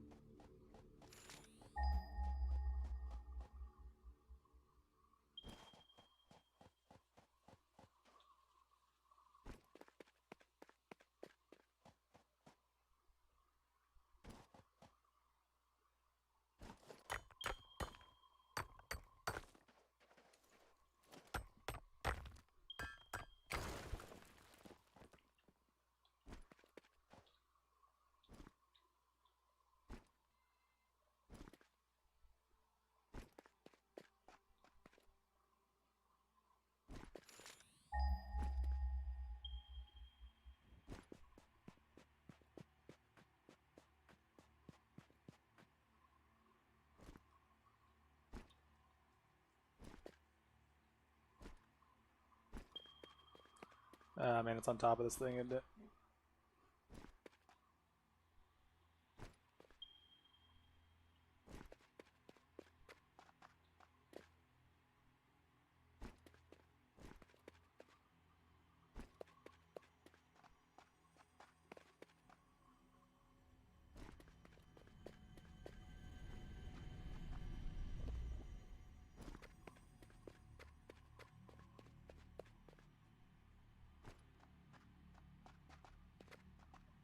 Yeah, that's where it is. It's next to a big guy, too. It's not good.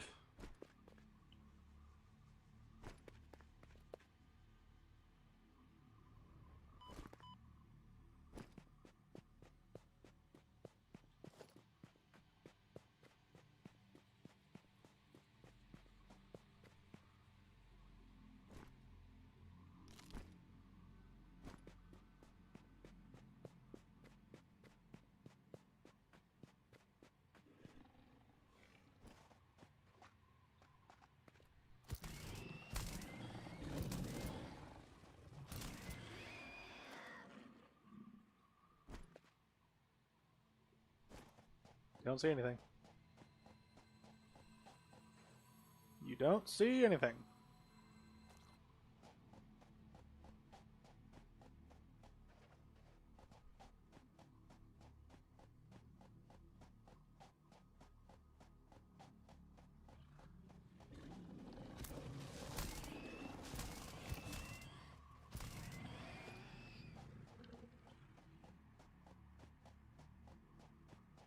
Aha!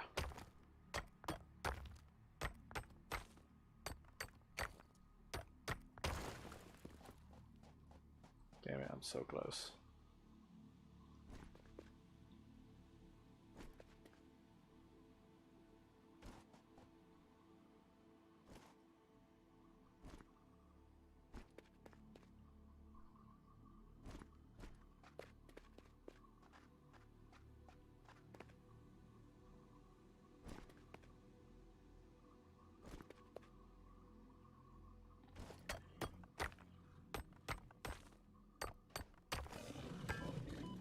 Alright.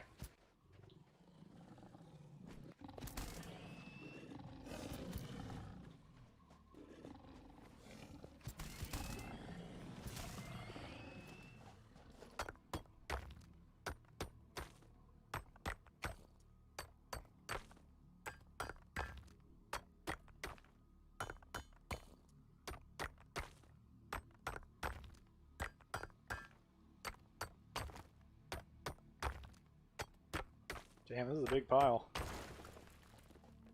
Holy shit.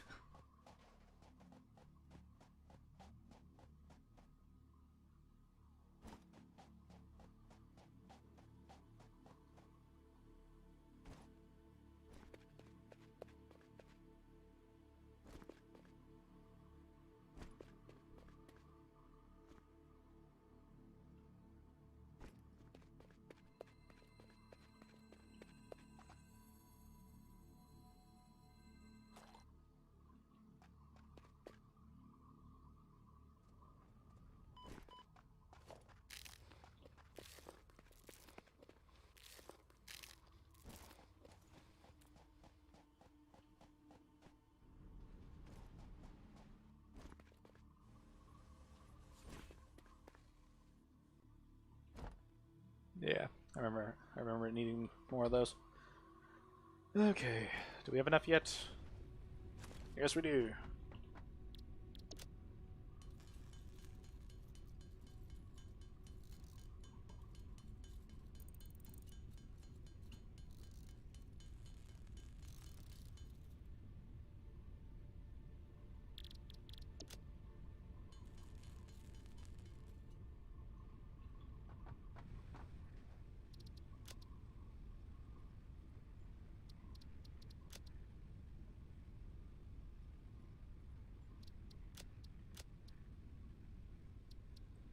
There we go.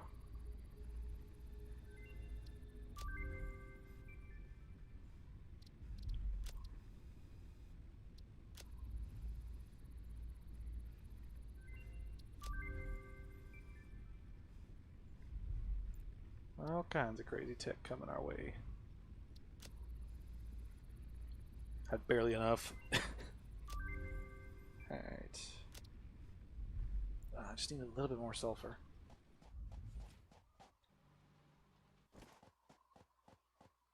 Maybe I can find some sulfur just laying around.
There's some weird ass trees.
Man, lots of wonderful things up here.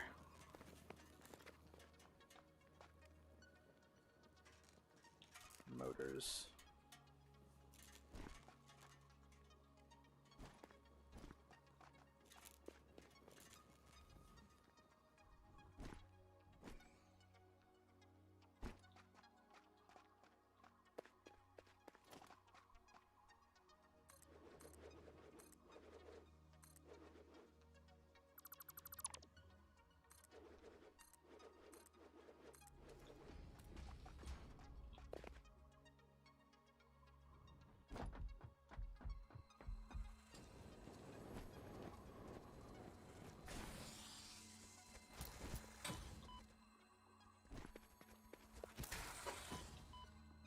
A lot bigger than I thought it would be.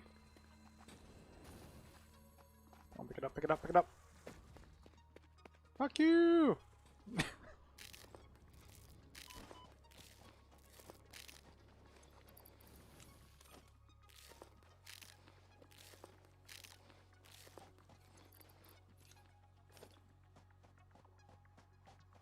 I'm happy.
Alright, now where are we going to put these power shard thingies?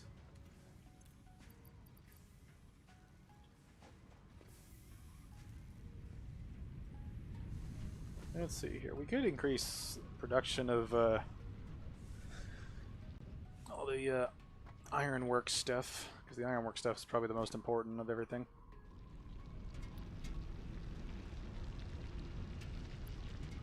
Let's see. It's 120 a minute.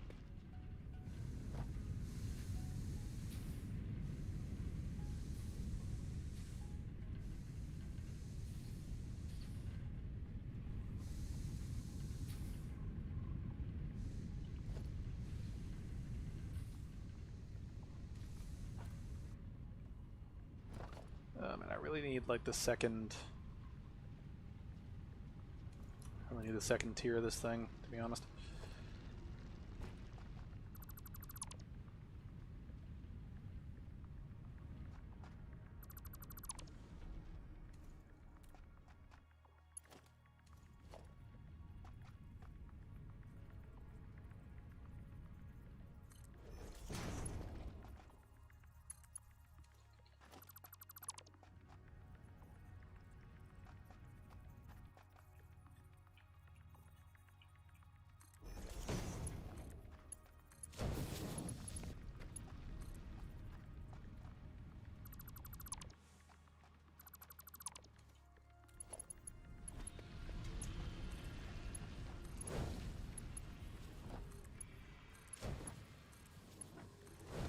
Gonna make that line smaller, or as small as possible, so as much of this can get out there as at once.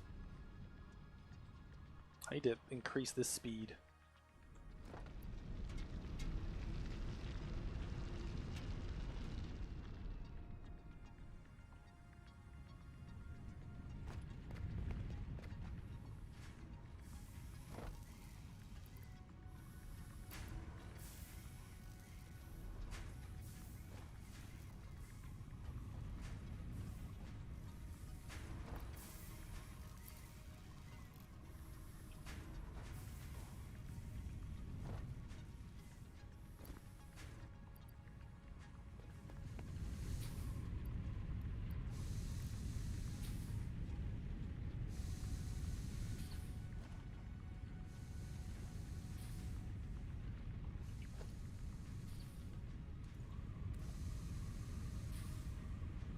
Probably need to not overstretch things for now.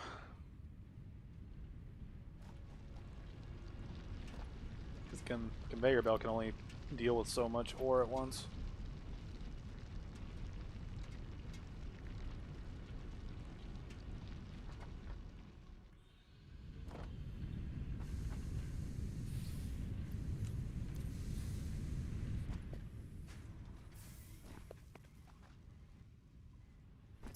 I wasn't even. I thought this thing would work perfectly, but then I realized, oh yeah, this isn't gonna. Like, that initial conveyor belt isn't fast enough.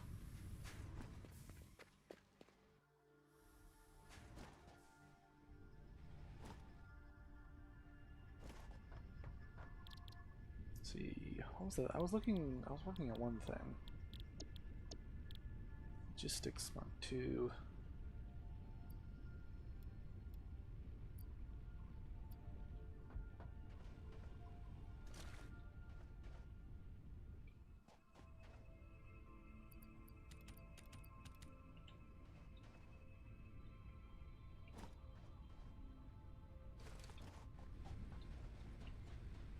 So I can get Logistics Mark II going. I can have faster conveyor belts. And then faster, resources coming in. Hopefully.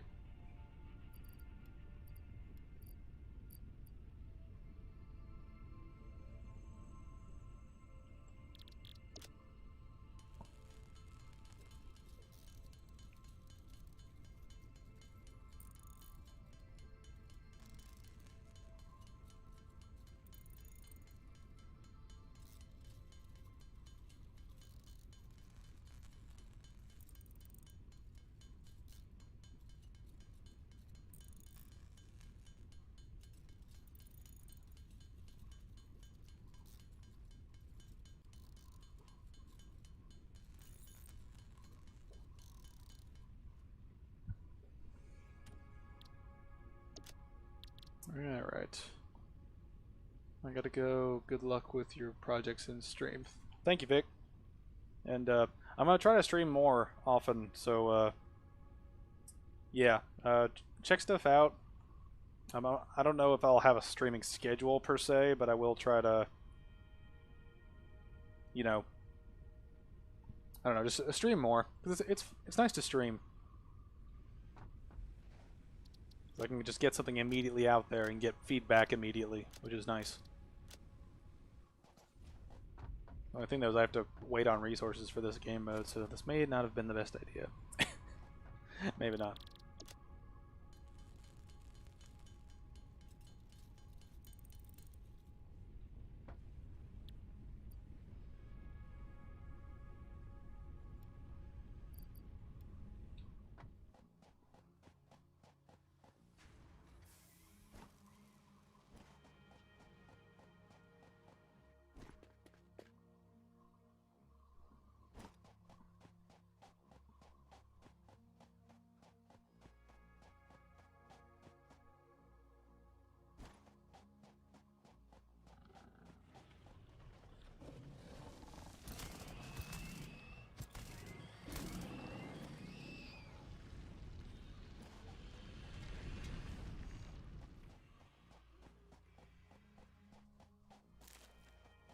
Uh-huh.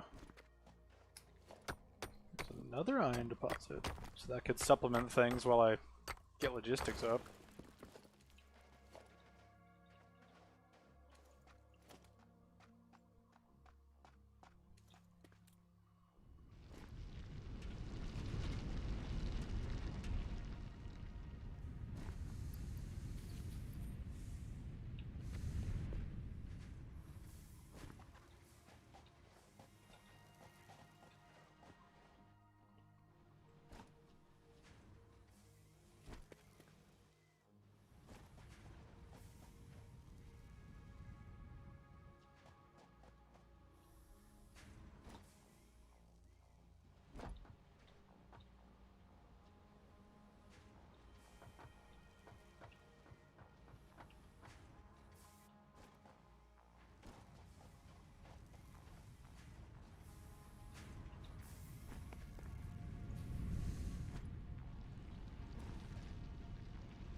I don't have any cables. Shit.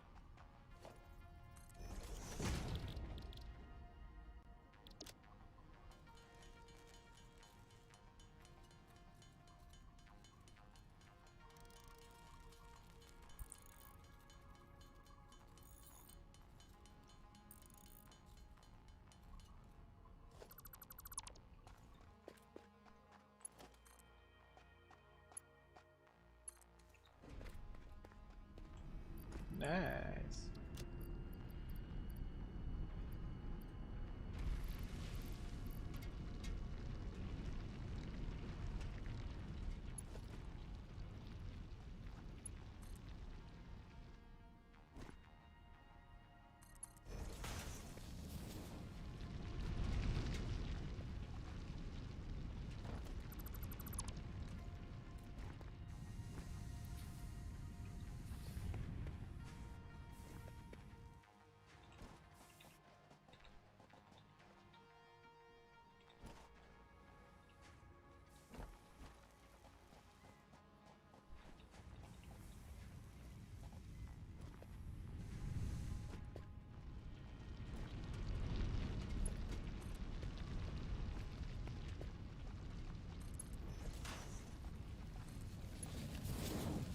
Oh, come on, I'm so close.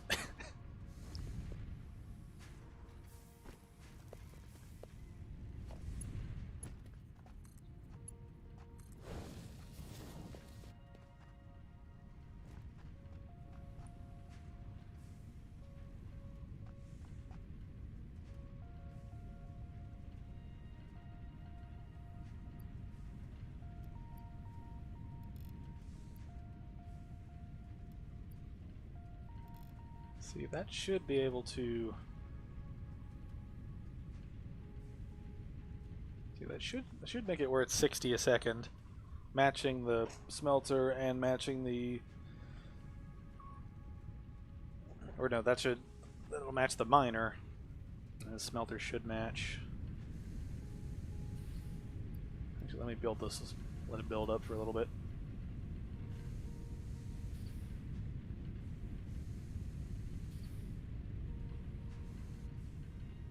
Alright.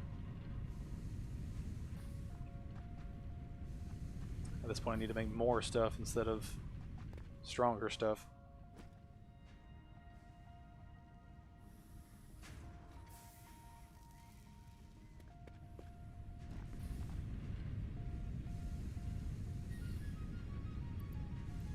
I'll throw one of them in there.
Okay, that seems to be backing up a little bit.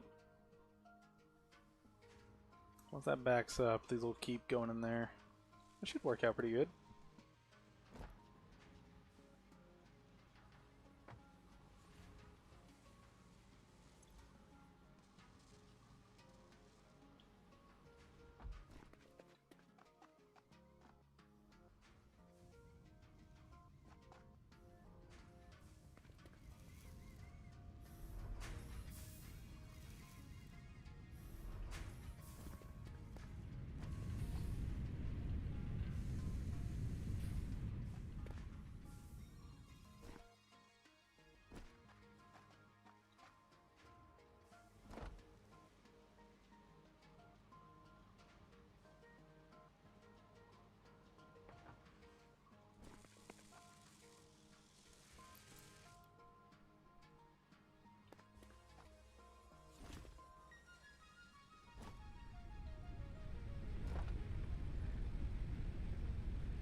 I'm really gonna pick this up.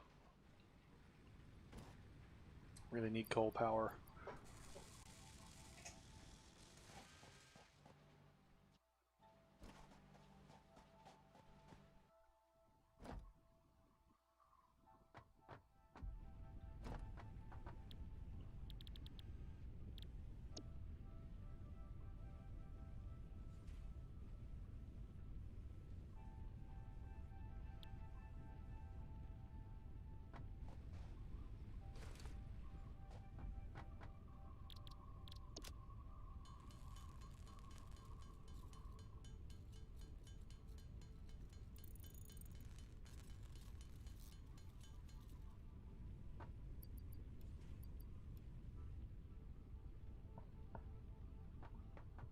Oh man.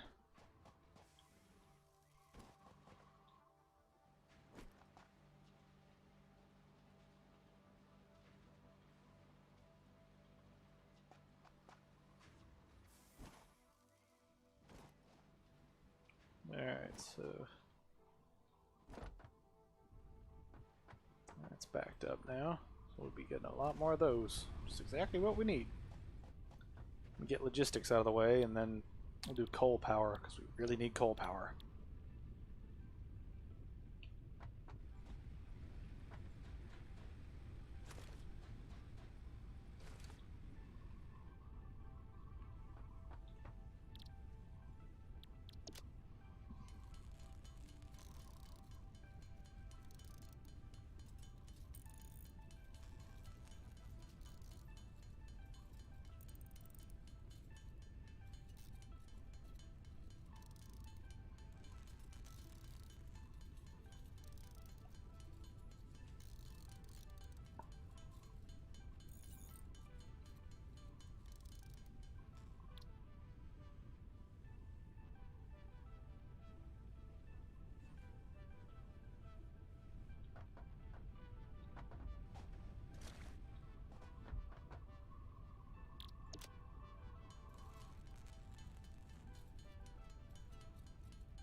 Oh man.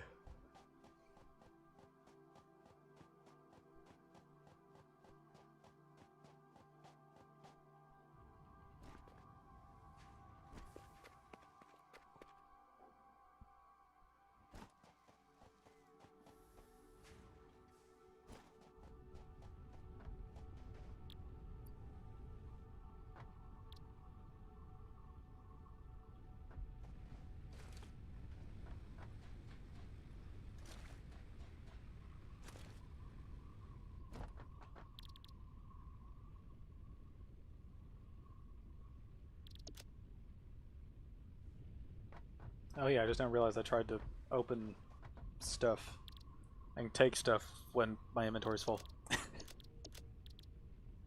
Just now realized that. Yeah. Yeah.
Oh man, I'm about to fall asleep over here. This isn't good. I think I might end the stream around 2. So I gotta get ready for something. Oh boy.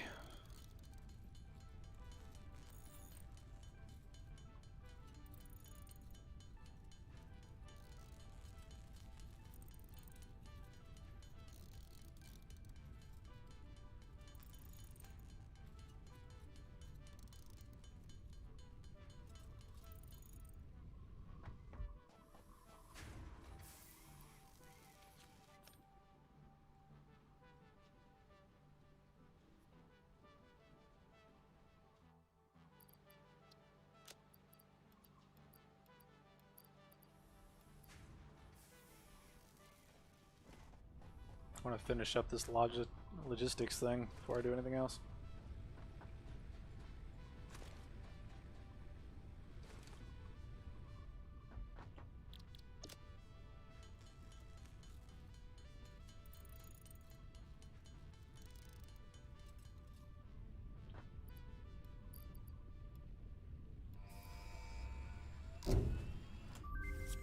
There we go. Milestone reached.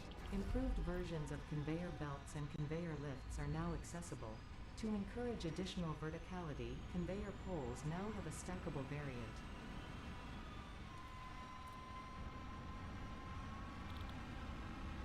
Yeah, we gotta get coal power up and running.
Hey.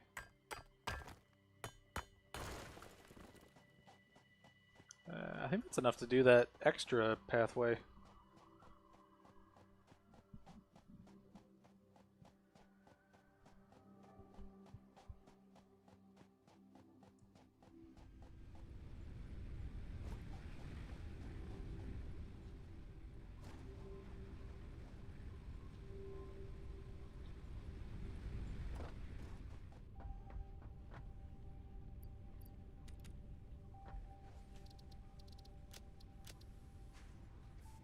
There we go. Just enough.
And I think they're sucking down some power.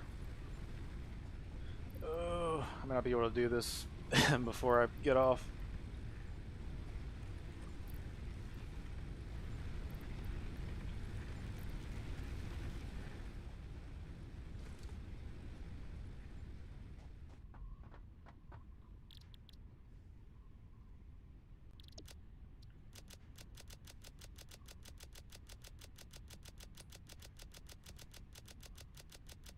May as well queue him up.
I really want to finish this before I end this stream. I don't know why. Just I like giving myself little goals near the end of things. It's like after that I can relax.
we should have enough to finish this up.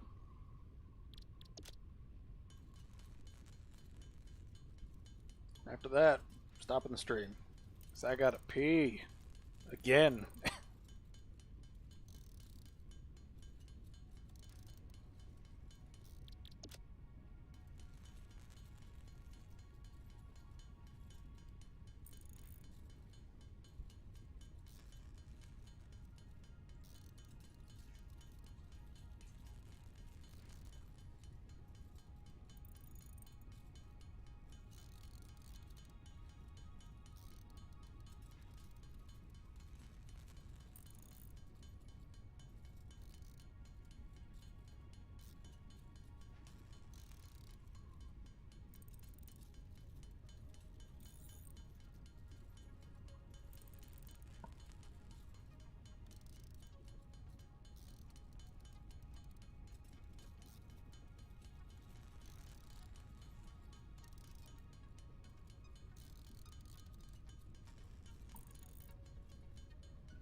Alright.